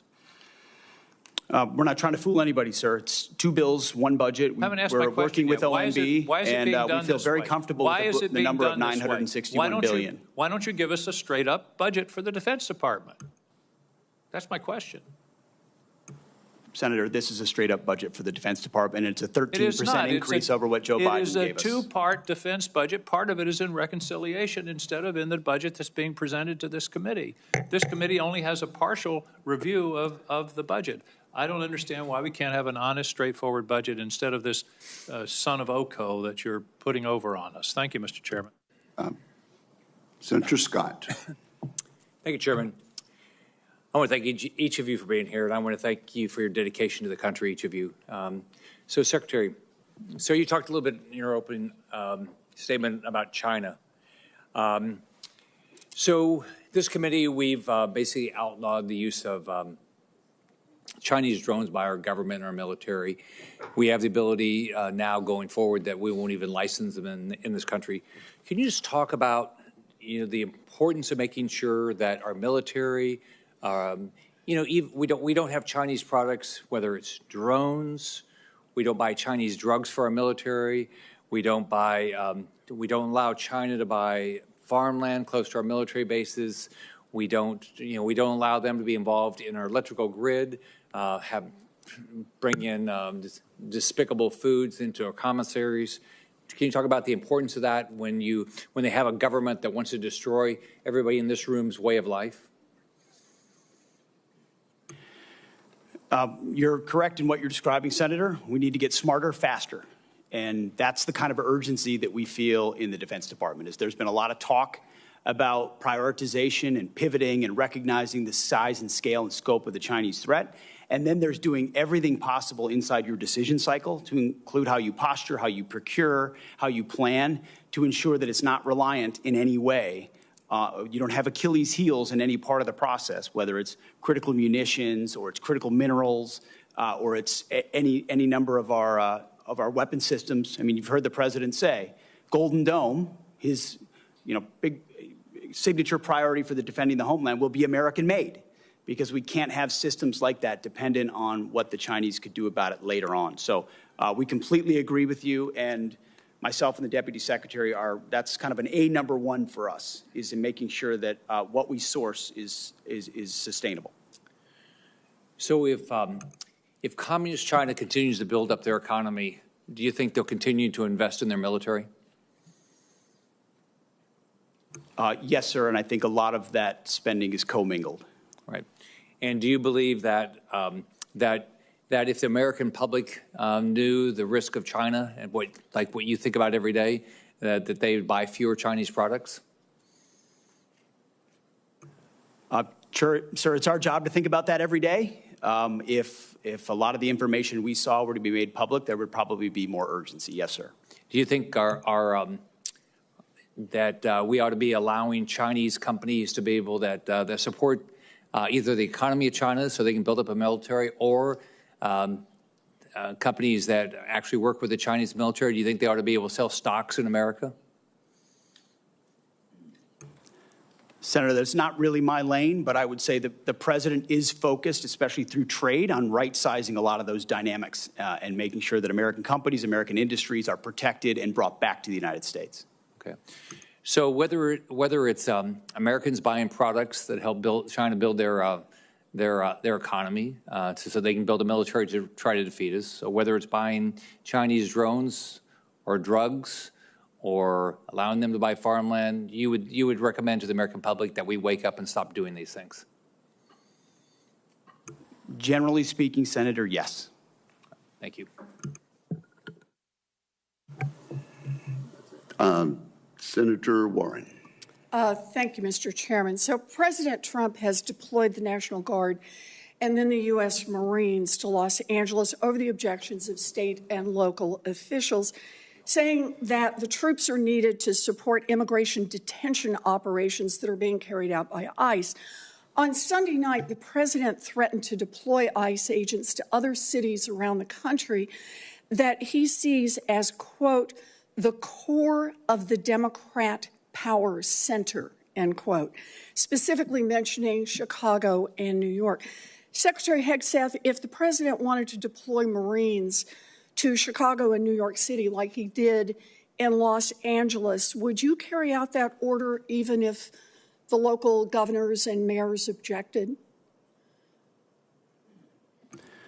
Well, Senator, because Governor Newsom was unwilling to address that's not protecting my question. federal law enforcement agents in Los Angeles, President Trump had all the authorities, and the Defense Department happily supported defending our ICE agents in the conduct of their job. They have the right, as Americans, to be able to do their job without being attacked by mobs. And we will protect them in that process. And if other states needed it, we would provide that. I know that you heard my question. So you would be willing to send troops if the president ordered it to Chicago, New York City? That's right. Well, thankfully, New York City, unlike California, unlike Gavin Newsom, is willing to step up and address the issue with their local law enforcement. I will take that as a yes. How about if the president says he wants to send troops to 15 cities? Would you be willing to do that? Senator, I don't accept your hypothetical because it's That's a hypothetical. Not a real That's one. the question. You're the Secretary of Defense. Would you send troops to 15 cities if the president said do it? Would you do it? 15 cities. Again, Senator, it's a complete hypothetical lacking any context at all. You're the Secretary and I refuse of to Defense. box myself in based on You questioning can refuse, on a hypothetical. But you're here asking for $1 trillion, and I want to know how you're going to spend it. And so my question is, if Donald Trump tells you to send troops to 15 American cities, are you going to spend the money and send the troops? Thankfully, we're spending money on securing our southern border, a way the previous administration abandoned and allowed 21 million illegals to enter our country. So defending our homeland is a real serious priority under this administration, and we're doing it. I understand the question about defense. Secretary Hegseth, about 4,000 National Guard troops and 700 Marines have been sent to L.A. Is there a number of troops deployed to American cities over the objections of governors and mayors at which you would be concerned that we are undermining our national defense? Senator, we've spent 2 decades guarding other people's borders. We think at the Defense Department it's about time we shore up ours. So that's my question. Is there a number at which sending those troops to Los Angeles or Chicago or New York starts to undermine our ability to defend ourselves around the globe? Is there a number?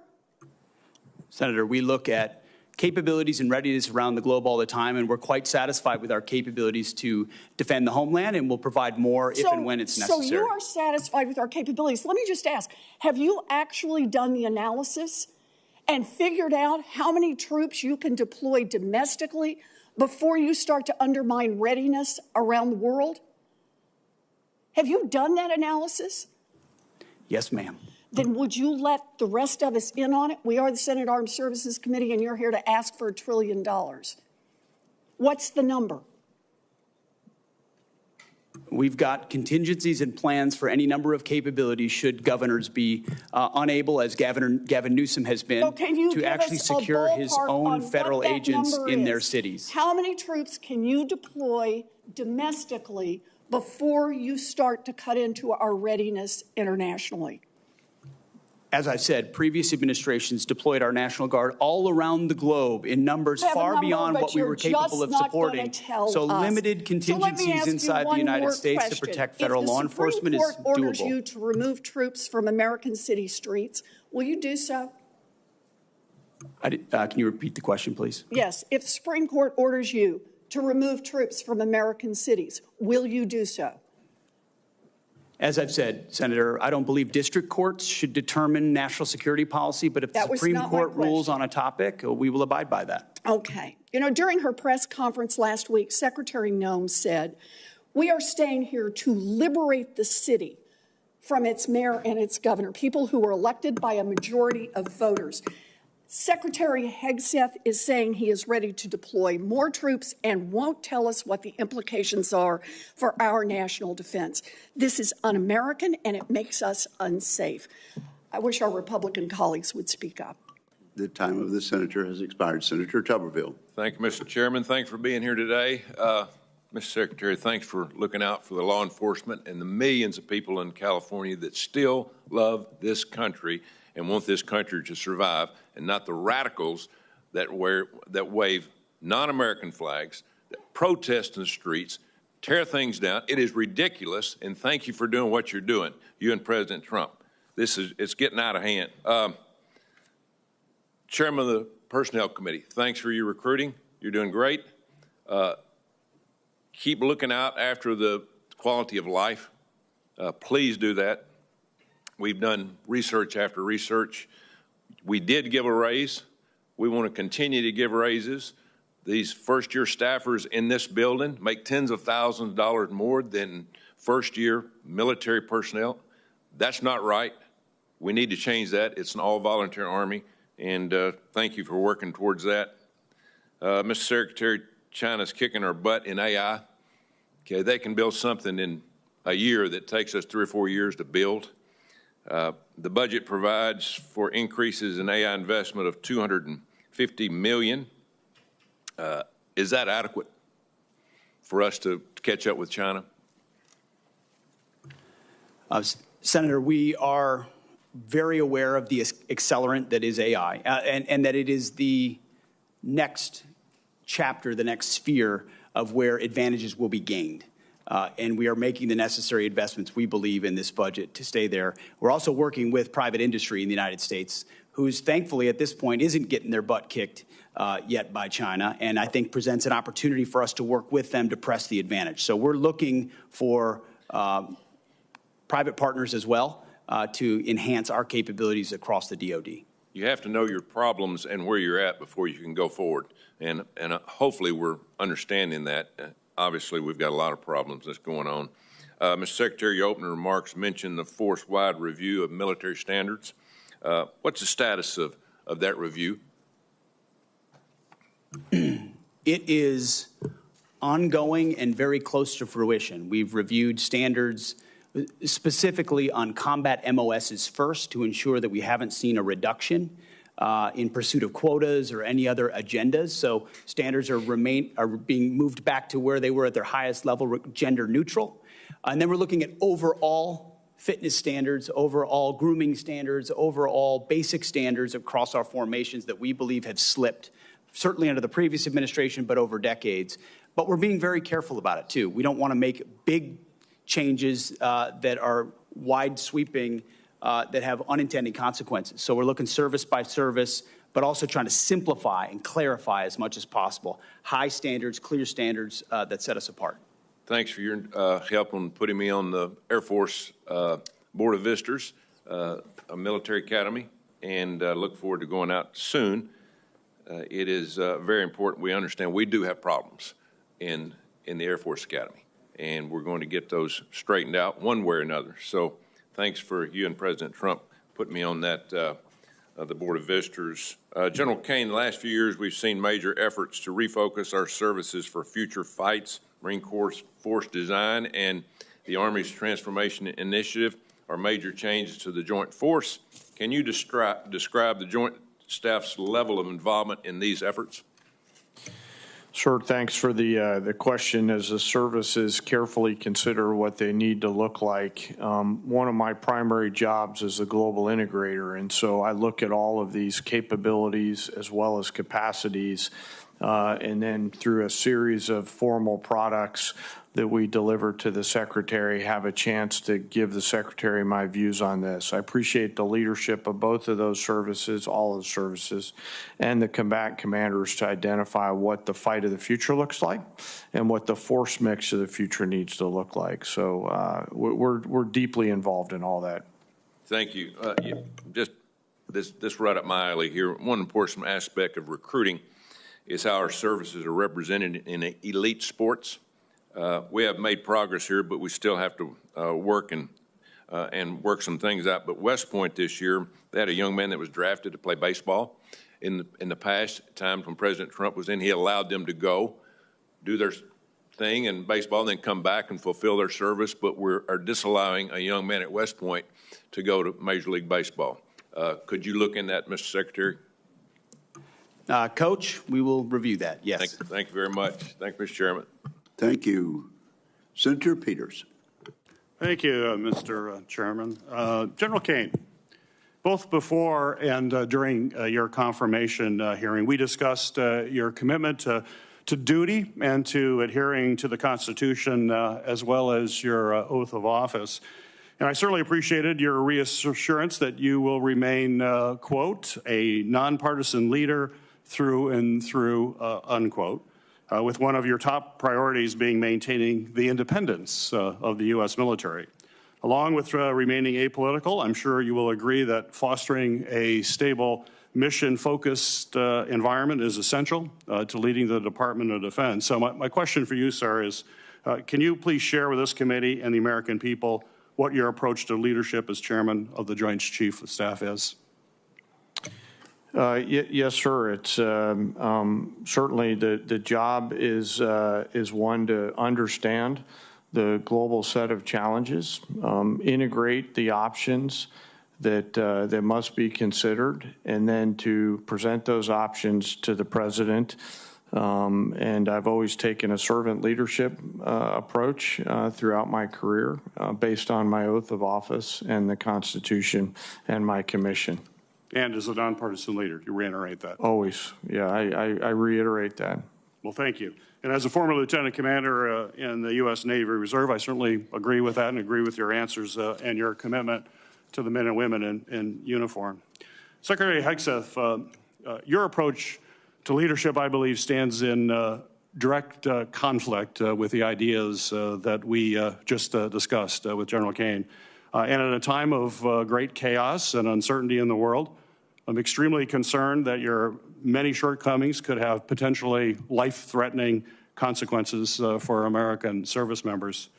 In your confirmation hearing, I expressed my deep reservations about your qualifications to run the DoD. I also made it clear that no board of directors in the world would hire someone with so little experience to run a large business, much less the Department of Defense, where American lives are on the line regularly. For this reason, in addition to some concerns we had about character, I ultimately opposed your nomination. And unfortunately, my reservations have become reality. I know my colleagues have touched on some of these issues, but to briefly summarize, you have failed to set the example,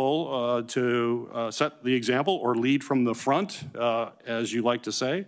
And this includes prompting a leadership and oversight vacuum at the department by firing qualified uniformed leaders without cause, creating loyalty tests and leak investigations that have led to 5 of your senior advisors resigning or being fired, sharing classified military details on an unsecure app during operations in Yemen that included unauthorized individuals on at least 2 separate occasions, and revoking the DoD personal protection detail for both Secretary of Defense Mark Esper and the former Chairman of Joint Chiefs Mark Milley, putting their safety at risk while they are still under threat from Iran.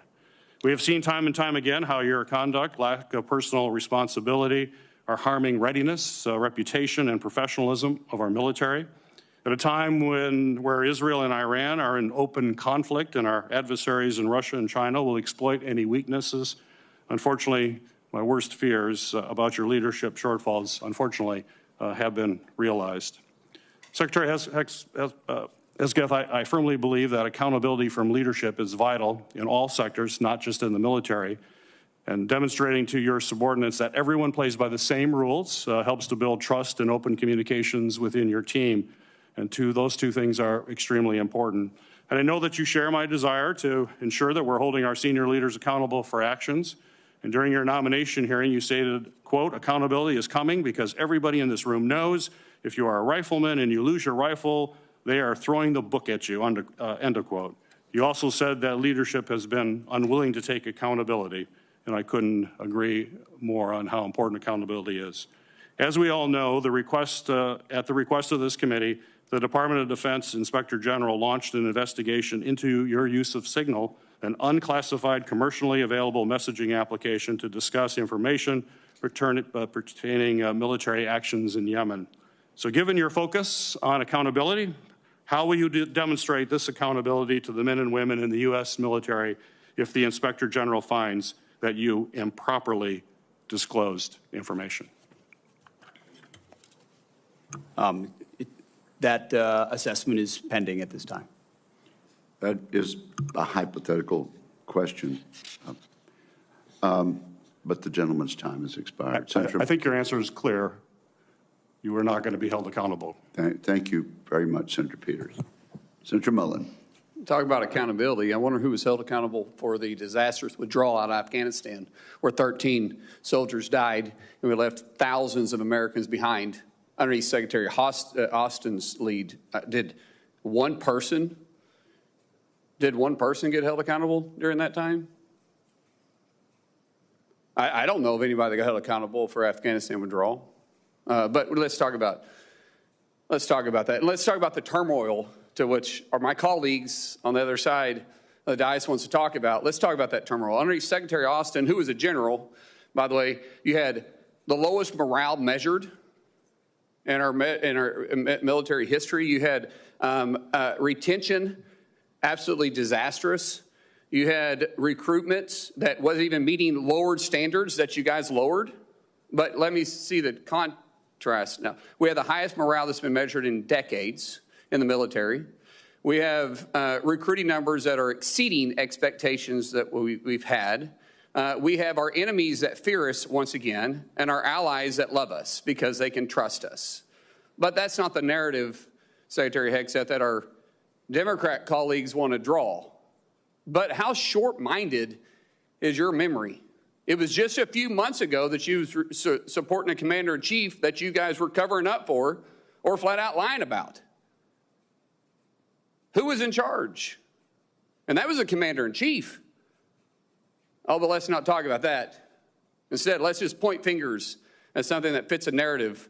You want to talk about war powers or the fact that during our reposturing in the Middle East against Iran, which would have never taken place if our colleagues on the other side would have held the administration accountable while they were giving billions of dollars back to Iran.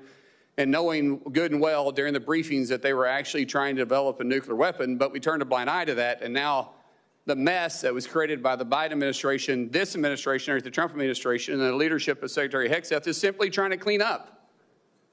But forget about the past. Let's talk about this. Oh, let's talk about reposturing, by the way. And wasn't it Secretary of the Navy, Del Toro, that came to us and said that he was fighting the largest naval battle since World War II? Did anybody in this dais authorize that? That was his words, who sat right there where Secretary Hegseth was, and I laughed. And I said, I didn't think the Houthis had a Navy, so why are we fighting a naval battle there? And did you guys complain about it? Did you guys say one thing about it? Nope. You just sat there. Because, hey, it didn't fit your narrative, but this one does. And then you want to start talking about the National Guard and the Marines. Didn't President Eisenhower deploy troops or federalized troops in Arkansas in 1957 and also deploy the 101st Airborne because the governor then refused to protect civil rights and personal property? Yep. What about President Kennedy in 62 and 63 that also did it because Mississippi and Alabama refused to do the same thing? And so since the governor at that time refused to protect citizens and the property, he federalized the National Guard. Oh, let's think about 65 too, because LBJ did the exact same thing. But that's history. But yet it's extremely important to the context of what you guys are claiming to be done here. But that doesn't fit the narrative that you guys want to put out there. History is history. Look back at it if you want to or not. But keep in mind, every time you're pointing fingers here, you got three fingers pointing back at you. Because the previous administration, you guys 100% turned a blind eye to and did nothing to hold them accountable. Nothing. So don't sit up here on the dais and pretend like you're trying to hold administration accountable now, because you didn't for 4 years. You literally covered up for a commander-in-chief that was absent. Absent-minded and absent leadership. And you guys did absolutely nothing. Even your left-leaning media is saying it was the worst cover-up possibly in political history. Yet nothing from you guys. You all should be ashamed of yourself. Literally, you should be ashamed of yourself. I yield back. Thank you, Senator Mullen. Senator Rosen. I yield my time to Senator Duckworth. Senator Duckworth. Thank you, Mr. Chairman. In response to my colleague from Oklahoma, I believe the Secretary of Defense has just responded last week and admitted that the $1 billion mission that he led against the Houthis, who do not have a Navy, has not restored the transit of U.S. flag commercial vessels through the Red Sea, and in fact has resulted in the loss of 2 F-18 Hornets to the tune of $60 million apiece, as well as, I believe the last count was 7 Reaper drones to the tune of another $200 million. You are blowing through money like my fellow cadets and I did in our first Liberty after basic camp. Luckily, I didn't end up with a questionable tattoo. Your failures, Mr. Secretary, since you've taken office has been staggering. You sent classified operational information over Signal to chest thump in front of your wife, who, by the way, has no security clearance, risking service member lives in the process. You blew the $1 billion fight against the Houthis, whom, again, as my colleague says, has no Navy, and yet you lost all of those aircraft. You've created such a hostile command environment that no one wants to serve as your chief of staff or work with you in other senior DoD leadership roles. But what we should all be talking about, more than all of this, is that you have an unjustified, un-American misuse of the military in American cities, pulling resources and attention away from core missions to the detriment of the country, the war fighters, and yes, the war fighting that you claim to love. I don't know if this is because you are too inexperienced and incompetent to understand the real threats facing our country, or if it's because you are just an unqualified yes man who can't tell the president how to keep Americans safe. You are focusing on renaming basis for Confederate generals. You said just now to Senator King that to a man and to a woman, we would rather be associated with the old Confederate names. Well, I am one of those women. I served at Fort Rucker, Alabama. a base that was named for a traitor who took arms against the United States of America, led troops who killed Americans. It was renamed for Mike Novosel, a Medal of Honor recipient, who in his citation for the Medal of Honor includes that he saved 29 American lives, to include hovering backwards in a helicopter towards an enemy bunker where a wounded American was laying and saved that person, including after being taken fire himself. I know a little something about what it takes to fly a helicopter when you've been hit by enemy fire. That was heroic. I'd rather be associated with Mike Novosel than a failed Confederate traitor. I don't know whether you are inexperienced or too incompetent, but I wonder when you will actually focus on our nation's warfighting mission. We know that California is just a deliberate, systematic, political and dangerous campaign led by you. We should not be using our military to play cops against Americans. General Kane, as chairman, a key part of your job is to coordinate military planning across the joint force. Is the department currently incorporating into any military plans expanding the use of the reserve forces to include the National Guard or active duty troops to support domestic law enforcement, including in other locations in the United States? Senator, you know, we careful. No, General.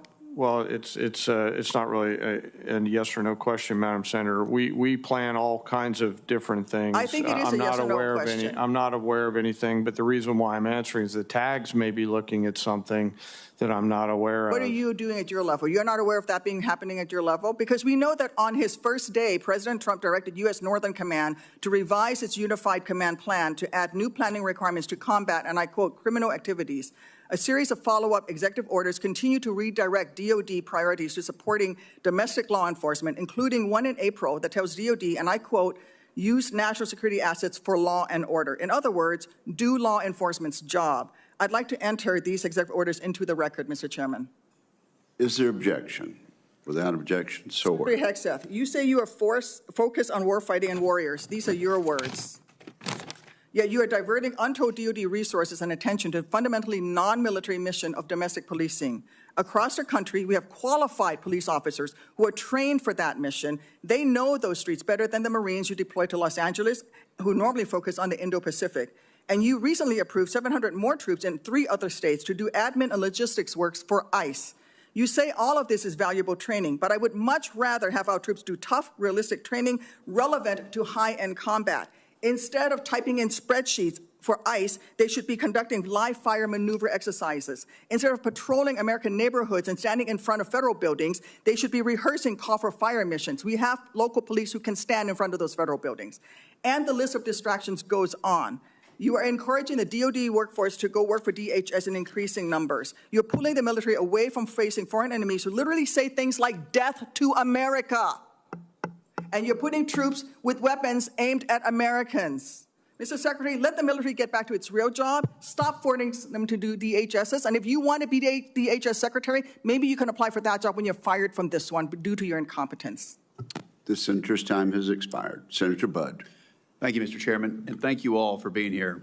I think you all are doing a great job, and the proof is in the pudding. If you look at morale, you look at recruiting, you look at deterrence.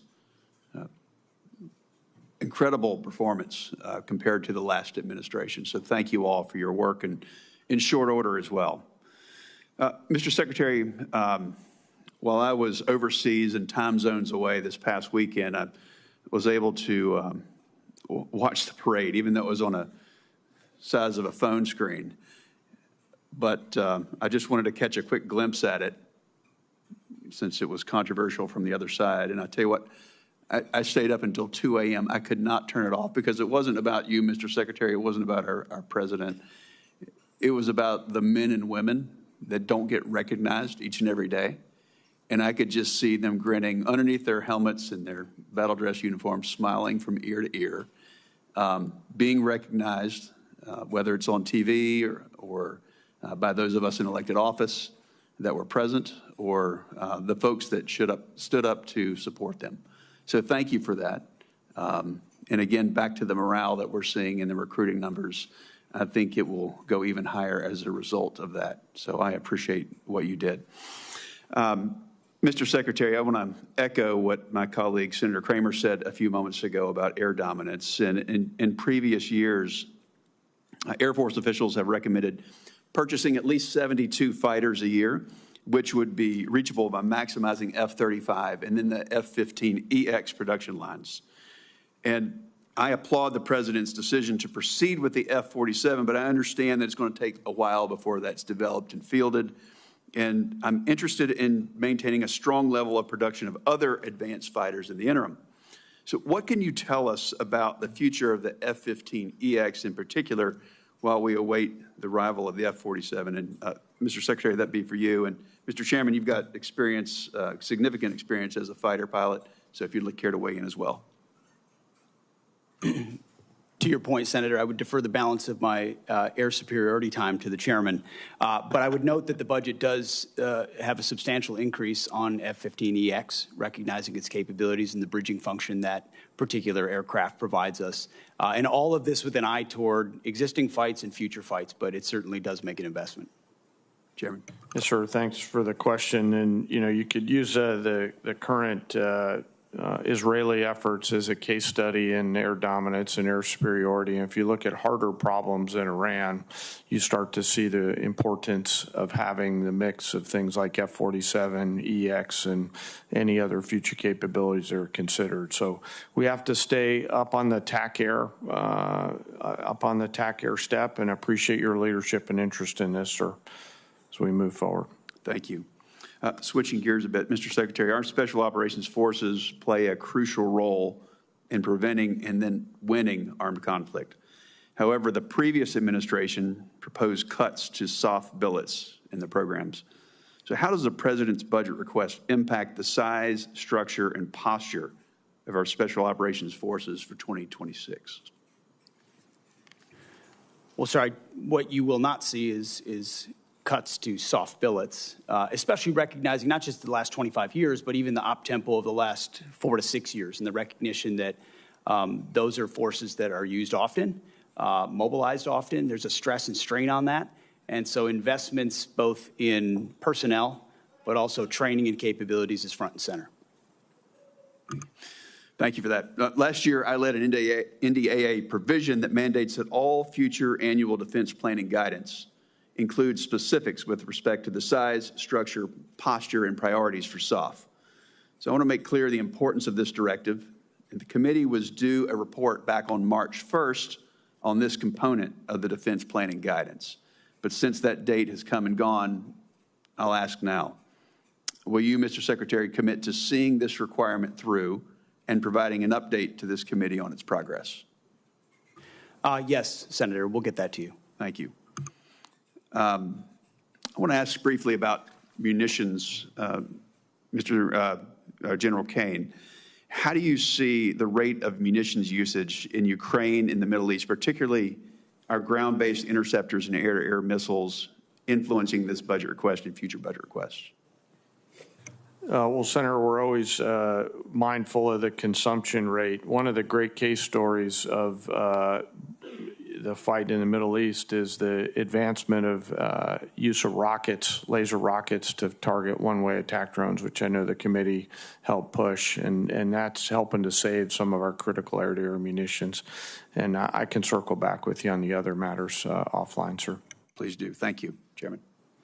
Thank you very much. Senator Kelly, Senator Rosen yielded her time to Senator Duckworth, who was scheduled to be last. Do you think we ought to go ahead and let Senator Rosen ask questions right now? 100%. Absolutely. Senator Rosen, you're recognized. I thought I would just create a stir down there. No, I thank you to my seatmates on both sides. Thank you, Mr. Chairman. We take care of each other. And again, thank you, Chairman Wicker, Ranking Member Reed, for holding this hearing, Mr. Secretary.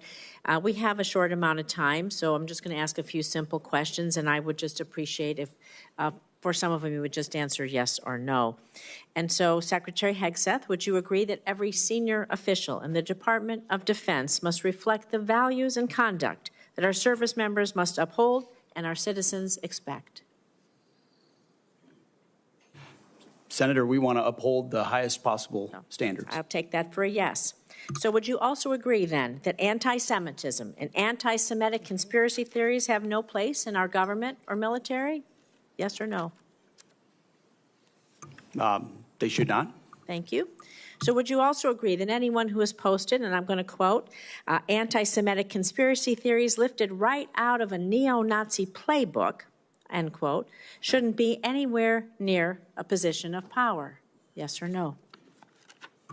Since I don't believe the characterization of many officials in the news media, I would need to see precisely what's being characterized. But generally, would you not say that if generally we speaking, thought something sure. was coming out of a neo-Nazi playbook, it doesn't have any place in our Department of Defense? Now, Secretary Hegseth, the quote that I just read you was referencing Ms. Kingsley Wilson, the DOD press secretary. It's a direct quote from her, who my Republican colleagues on this committee have also expressed alarm over due to her comments. In fact, one colleague said, and I'm going to quote again, obviously I don't agree with her comments. I trust the Pentagon will address this, end quote. However, in the months since, not only have you not addressed these anti-Semitic comments, you have promoted Ms. Wilson. This seems to be at odds, honestly, with President Trump's commitment, very public commitment to combat anti-Semitism, which you just said you two agreed with. So, Secretary Hegseth, given the rise in anti-Semitic violence, hate crimes in our nation, and to show that the Trump administration, your administration, does have a zero-tolerance policy for anti-Semitism, will you dismiss Ms. Kingsley from her role as a U.S. military spokesperson today, yes or no? Again, that's why I referenced the context and characterization. Well, we'll send you the quote, I've worked sir. directly with her. She does a fantastic job, and there's any suggestion that I or her or others are party to anti-Semitism is a mischaracterization attempting to win political points. Sir, and I'm going to say Senator, that you're your attempting to win political points on the backs of mischaracterizing the statements of a member of my department, and I'm not going to stand for that. You are not a serious person. You are not serious about rooting out, fighting anti-Semitism within the ranks of our DOD. It's despicable. You ought to be ashamed of yourself. I'm going to move on to General Hawk. The sudden and inexplicable dismissal of General Hawk. He serves as both director of the National Security Agency, commander of U.S. Cyber Command. It's deeply concerning, raises significant questions about the decision-making process, its potential consequences. Public reports indicate that the removal of General Hawk, who has served his country proudly, has been influenced by social media influencer, a personality on social media, Laura Loomer, spreads conspiracy theories. She's been denounced even by Republicans. And the idea is that any leaders within our agencies responsible for our nation's security, somebody would be dismissed based on the advice of a social media influencer is alarming, to say the least. It's surely not how we should be running our military. So were you consulted regarding General Hawk's dismissal, yes or no? Well, Senator, I would not advise believing everything you read in the media. And I'm consulted on every single decision. Okay, I'm the decision maker for the department, and we all serve at the pleasure of the president. And we have the prerogative to make those decisions for the best for the country. Did you and we did personally that. approve Mr. Hawk's dismissal, yes or no? Anyone coming or going at the approve Defense Department, especially at that level, would ultimately be a decision made by that's a me, yes. and I Did stand you personally behind that. relieve him? Did you personally relieve him? Yes or Anyone no? at that level You did, who is so that's a relieved yes. would be relieved by the Secretary of Defense. Was there a specific justification for General Hawk's dismissal? Was there a specific justification for General Hawk's dismissal?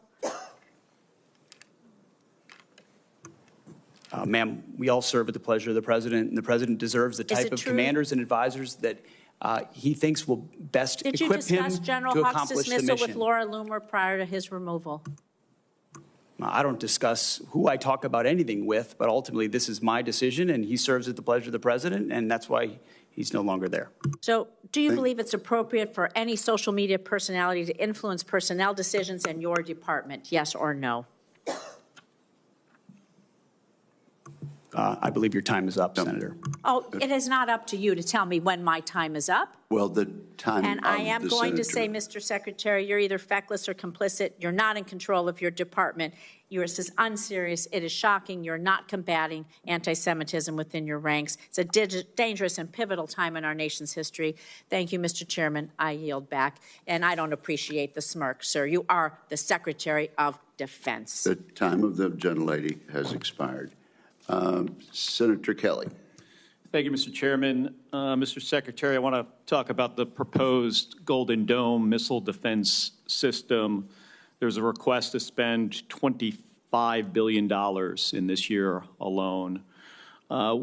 First of all, is this system designed to intercept a full salvo attack? Senator, it's a multi-layer system that would include different types of salvos. Obviously, so it's not just Rogue Nation. Okay. Well, it's meant to. Yes, it's not meant to be just one nation. It could be utilized in against Russia scenarios. or China, full salvo. So, what kind of reliability are you aiming to build into the system? Are we looking for something like 4 nines on intercept success?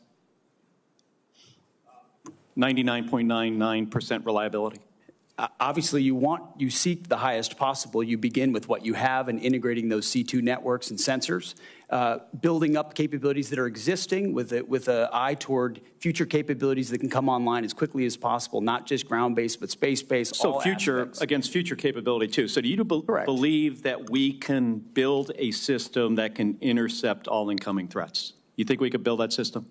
This is a very hard physics problem. You would know as well as anybody, sir, how difficult this problem is, and that's why we put our best people on it. We think the American people deserve it. So let me tell you what I think we're facing here. You're talking about hundreds of ICBMs launched simultaneously, varying trajectories, MIRVs, so multiple reentry vehicles, thousands of decoys, hypersonic glide vehicles, all at once. And considering what the future threat might be, it might even be more complicated than that. And you're proposing spending not just $25 billion, but upwards of, I think CBO estimated this at least $500 billion, other estimates $1 trillion. I am all for having a system that would work. I am not sure that the physics can get there on this. It's incredibly complicated. So I want to get to another issue that you're facing here. How much of the staff of the Office of the Director of Operational Test and Evaluation did you cut? After collaboration, sir, with the service departments, the Joint Staff, and others, we identified that as a place where there were redundancies and multiple additional layers that were unnecessary. I'll tell you what you cut. You cut 74%. Most of it. That's what I was going to say. Most of it. And was your decision to cut more than half of the Pentagon's testing and evaluation office staff driven in part by concerns about the office's plan to oversee testing of Golden Dome? The concerns were not specific to Golden Dome, sir. It was years and years of delays unnecessarily based on redundancies in the decision-making process that the services, COCOMs, and the Joint Staff, together with OSD, identified as a logjam that was not helping the process. To get the reliability we would need, you need something that's at 4 nines, 99.99% reliability, with all these challenges. And you cut the staff of the people who are going to make sure this thing works before we make it operational, before we give it to the warfighters. You got to go back and take a look at this. But I also strongly encourage you to put together before we spend $25 billion or $175 billion or $563 billion or $1 trillion, put together a group of people to figure out if the physics will work. You could go down a road here and spend hundreds and hundreds of billions of dollars of the taxpayer money, get to the end, and we have a system that is not functional. That very well could happen. And you're doing this just because the president, and I understand your role as the Secretary of Defense. You got to execute what the president says. But this idea, might not be fully baked. And you can get in front of it now and figure out and find out if you put the right physicists on this. And I'm not saying go to the big defense contractors. I'm going to scientists. And I know there's a questionable relationship with this administration and scientists, but go to some scientists, figure out what we would have to do to build a system, and then make smart decisions before we spend hundreds and hundreds of billions of dollars. Senator, we're doing that, leveraging existing technologies and not premising the project on aspirational technologies, what we can actually do, and would welcome. Well, $25 billion in the first year is a lot of money. That's more than just figuring out if we have the ability to build a system that can handle a full salvo threat, hypersonic glide vehicles, MERS, thousands of decoys. Thank you, Mr. Thank Chairman. you, Senator Kelly. Senator Sheehy. For General Kane, curious of your thoughts. Now you're in the chair officially. China's building ships about 230 times faster than we do. Our ability to scale our maritime industrial base has been the subject of much discussion. And my biggest concern is we could give the Navy unlimited funds right now, and even that wouldn't be able to fix the problem we have within the existing paradigm. And we have to rethink how we acquire, deploy, and maintain our Navy. As we approach potentially a new CNO taking the seat here, what are we doing at the department level to explore alternative ways like leasing a Navy, like giving private industry the incentive to build stable requirements, towards stable requirements with consistent engineering specs so that they can build to these requirements, let private industry take some risk and extend themselves on this so we can benefit from the ability and the agility of private industry to solve problems quickly. Well, sir, thanks for your question. I share your concerns about how fast we're building ships. I'm encouraged, though, by the leadership that the Deputy Secretary of Defense, the Secretary of the Navy, the current acting CNO have all been leaning into this, as well as the other parts of the department, acquisition and sustainment, and research and engineering. You know, I've not heard yet on a leasing discussion. As you know, as a former aviation business owner, there's ops leases and things like that that offer capability at different models. There's been some experience of that on the Hill before. I'm thinking back to Senator McCain had some strong views on leasing in a prior life, but I would defer that conversation to our OSD colleagues or who would drive that. Okay. Well, I think we have to think outside the box, and that's true on all defense acquisition programs, and I welcome either of your thoughts as well. You know, Senator Warren and I actually have recently partnered on an initiative that is praising what Secretary Driscoll's done at the Army side to expand the flexibility of the services to have more alternative pathways. I go back to our MRAP program about 15 years ago, a program which saved my life and the lives of many other servicemen, I'm sure, in this room as well. So finding alternative ways to acquire things is really what we have to do now. And if we continue to try to jam, you know, a turkey into the garbage disposal and just give more and more money to a process that frankly has been failing for decades, I think we need to try to fix the process first. And I'd be curious as to either of your thoughts, an open response as to what we can do immediately here to start reforming our defense acquisition paradigm so we can keep pace with, it's not a near-peer threat with China, they are a peer. So it is a peer-to-peer threat. How are we going to reform our industrial base to keep pace with it? Sir, I think this could be a much longer conversation, which I'm happy to have with you. I note that the lineup of leaders that we have in the Congress right now, here in this committee and the other side, the leaders in the department, the leaders in industry, it feels like we have the team now who will actually move the ball, grab a hold of that entrepreneurial spirit that America is so well known for, and get after it. We cannot, I'm mindful of the work that's been done before. We cannot continue to move on the same trajectory, and we must get after this.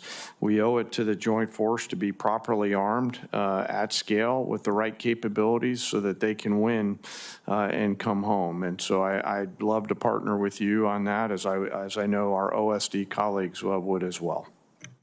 Well, in the speed at which we've solved our recruiting challenges, hopefully we can do the same thing with the ability to make bullets, bombs, artillery shells, planes, and ships, because we owe it to the 17, 18, 19-year-old kids who are going to be fighting these systems on the front line to make sure they have enough of them to replace attrition, and also that those systems are as good as they can be when they need them. Thanks for your time today. Senator Sheehy and General, I would love to be part of that longer conversation about that issue. Thank you, Senator Sheehy. Senator Slotkin. Thank you, Chairman. Mr. Secretary, I said in your hearing, when you had your confirmation hearing, that my biggest concern with you at the helm was the potential use of the military in ways that contradict the Constitution or that taint what I hope we all want, which is an apolitical military. And when I asked you about whether you would accept an order that was actually given to your predecessor, Secretary Esper, Trump's SecDef, to deploy active duty troops against unarmed protesters and to, in Secretary Esper's words, shoot at them, shoot at their legs. You said this was all theoretical. Here we are, a few months later. You've deployed 4,700 troops to Los Angeles and against the wishes of the governor. And my colleague across the aisle was right. It is the first time since 1965 that we have deployed Guard troops without the permission of the governor. In all the instances he laid out, the president had sent in the military to protect protesters, not against the protesters. So you may dismiss it, but I feel like this is a fundamental issue of American democracy. If you love your country and you want an apolitical military, then it should be the last resort, not the first resort in our country to use them. So to get to the non-theoretical, have you authorized the uniformed military to detain or arrest protesters in Los Angeles? Senator, I would just start by saying you're not a protester if you're throwing concrete 100%. at law Arrest those enforcement people. officers. Throw them in the jail. 100%. But what you're doing is something different. Everyone knows this is a political decision, right? So we don't trust that you're using the best interests of the military, certainly, and of democracy on top of that. So have you given the order? That's all I want to know. It's not theoretical. For the U.S. military, not law enforcement. They can arrest all day long. That's their job. Do they have the ability, the uniformed military, to arrest and detain protesters currently today? It's a yes or no thing, authority. It's sort of amusing the extent to which the speculation is out there. These troops are given very clear orders. Then what is the order? Then list it out for us. Be a man, list it out. Did you authorize them to detain or arrest? That is a fundamental issue of democracy. I'm not trying to be a snot here. I'm just trying to get the actual, did you authorize them to do that? All of these orders and what they're sent there to do are public. They are there so say it. So say it. Yes or no? I'd like to.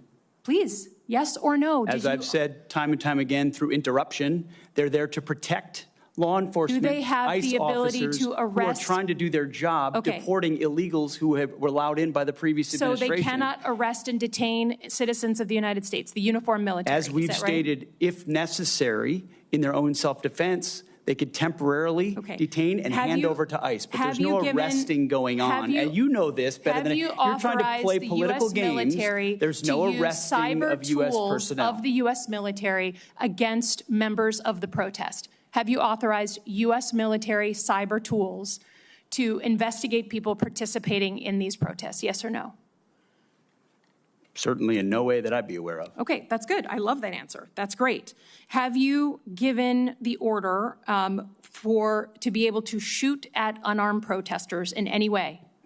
I'm just asking the question. Don't laugh. Like the whole country. And by the way, my colleagues across the aisle. What is that based on? What evidence would you have that an order like that has ever been given? Giving that order to your predecessor, to a Republican Secretary of Defense, who I give a lot of credit to because he didn't accept the order. He had more guts and balls than you because he said, I'm not going to send in the uniformed military to do something that I know in my gut isn't right. He was asked to shoot at their legs. He wrote that in his book. That's not hearsay. So your poo-pooing of this, it just shows you don't understand who we are as a country, who we are. And all of my colleagues across the aisle, especially the ones that served, should want an apolitical military and not want citizens to be scared of their own military. I love the military. I served alongside my whole life, so I'm worried about you tainting it.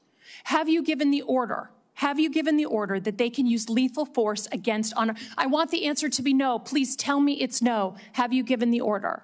Senator, I'd be careful what you read in books and believing it, except for the Bible. Oh, my God.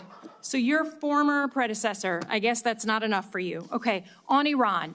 I don't think there's a debate. There's like a cat fight going on in your own party about whether to go after Iran. Have you commissioned any day after planning? So any force protection, any use of ground troops in Iran, any cost assessments? Because I don't think we doubt what we can do as a country in the attack. It's the day after with Iraq and Afghanistan that so many of us have learned to be so deeply concerned about. Have you authorized day after planning?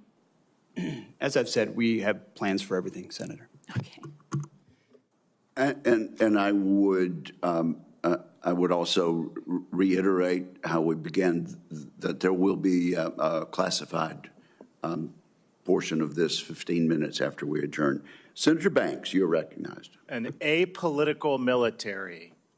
Secretary, wouldn't you say that in the last administration under Joe Biden, Secretary Austin, Mark Milley, we've never seen the military politicized in a way that it was over those 4 years? Senator, I would say our mission has been to take the politics out of the military, take the ideology out of the military. And as a result, you've seen the response of young Americans who have, I called it a bump at first. I just want to correct that, Senator. It's been a tsunami. It's been a historic response of young Americans. I want to unpack it. I want to unpack this with you, Mr. Secretary. Prior to President Trump's election, the military was struggling with the worst recruitment crisis in 50 years. That all seemed to have changed overnight on one specific day. And the chart shows it. The Army doubled its recruitment from November of 2024 to the previous November. The Navy, the same thing. The Navy's recruitment skyrocketed 80% from November of 2024 to the previous year. Mr. Secretary, what changed? There was an election, Senator. Why does that matter? Because leadership matters, sir. Belief in your country matters. Having the back of your troops matters. Setting a clear mission matters. Ensuring that if troops are used, it's for a clear, defined mission. It's funding them properly. It's giving them the proper authorities to execute.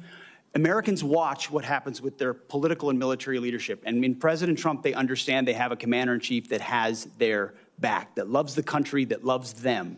Our job has been to reflect that through the department by getting rid of all the distractions, by enforcing the basics, by getting back to standards and readiness. And as a result, we've seen a generation of young people stand up and say they want to serve under President Trump. These numbers have steadily increased. As you said, you called it a tsunami. I mean, I call it the Trump bump because it did begin on one day, but every month since, we've seen those recruitments for the Army and the Navy, especially the best Navy recruitment in 20 years, the best Army recruitment in 15 years. How do we keep that up? Well, sir, I think we keep that up by staying true to what we said we would do to those young Americans and their families. I wrote a book before I started this process, talking to a lot of vets and their families who are wondering whether they would recommend military service to the next generation. I hear from them and others who say, now we're willing to do that under this president's leadership. Staying true to who we are, staying true to the basics, the Constitution, their core mission, keeping them ready, funding them and supplying them properly, and then having their back, truly. Matters. And I think by doing that and then emphasizing recruiting and the basics, I think we'll continue to be able to be on the right trajectory. Mr. Secretary, I've never seen a Secretary of Defense that's so in tune with our soldiers, our sailors, our airmen and Marines as you. You've gone out and you're visiting with them, you're talking to them every single day. What kind of stories are you hearing, especially from our newest recruits? I mean, what are they telling you? What are they telling you specifically about why it matters? Well, I'll start with those that are re-enlisting or they've been in for a while who say it's all changed. The entire environment's changed. The morale, the spirit. They feel the change. They feel the idea that if I'm given a job to do, I'll be given everything necessary to do it, the authorities to do it. I'm not being micromanaged. I know that my commander will have my back. And then the young people, it's just excitement about the possibility of serving under President Trump, being a part of something greater than themselves, and knowing that that in the White House they've got a commander who will defend their interests. It's really about the, as I said, I mean, as my colleague was talking about, an apolitical military. I mean, the wokeness, the radical transgender movement, the way the abortion travel mandates, the way the last administration politicized the military. There was a survey in 2023 that pointed this out. It said that, and the Army released the survey in 2023 that claimed that young Americans' fear of discrimination drove away more recruits than wokeness. And wokeness was a big indicator, too, in that survey. Do you think those arguments still stand up today? Senator, you make a great point. Every American wants to be treated like an individual, not because they're black or white or male or female, rich or poor, or because of some calculation of what we need more of or need less of, but simply, can you rise to the challenge of this job of service to your nation? That challenge inspires young people, and that's what we've seen. I think the Commander-in-Chief matters. Mr. Secretary, you matter. General, you matter. Thank you for your leadership. The facts speak for themselves. Mr. Chairman, I yield back. Thank you, Senator Banks. Is there objection to putting a representation of the chart in the record at this point? Without objection, it'll be ordered. May I ask a question, Mr. Chairman? Senator Reed. I note that the chart starts in November 23 and goes to November 24, and President Biden was president through the entire period. So you're suggesting that the significant ramp-up took place immediately after the election day, which would have been 20 days of November 24? That's exactly what I'm suggesting, Senator. And the numbers speak for themselves. Do you have any data to suggest that? The General of the Army told me so, and I'm happy to. Yeah, if you ask for those numbers from the Army, you'll see the same dynamic that I have. The election of Donald Trump serving as the election of him and the indication to those recruits around the country that he's going to become the Commander-in-Chief actually mattered. And those numbers have risen dramatically ever since Election Day. There was no impact of the administration's activities over several years before that, and also through the period of November 23, which was encompassed the Biden administration. It's funny you get a Trump bump while Biden is president of the United States. So I'd be curious to see that data. I think it's incredible as well, sir. Unbelievable might be a better word. Are there further questions? We're sort of now into the second round of questioning. Without objection, we will close this portion, and if our members and witnesses could join us in the Visitor Center skiff in 15 minutes, we would appreciate it. Until then, we are in recess.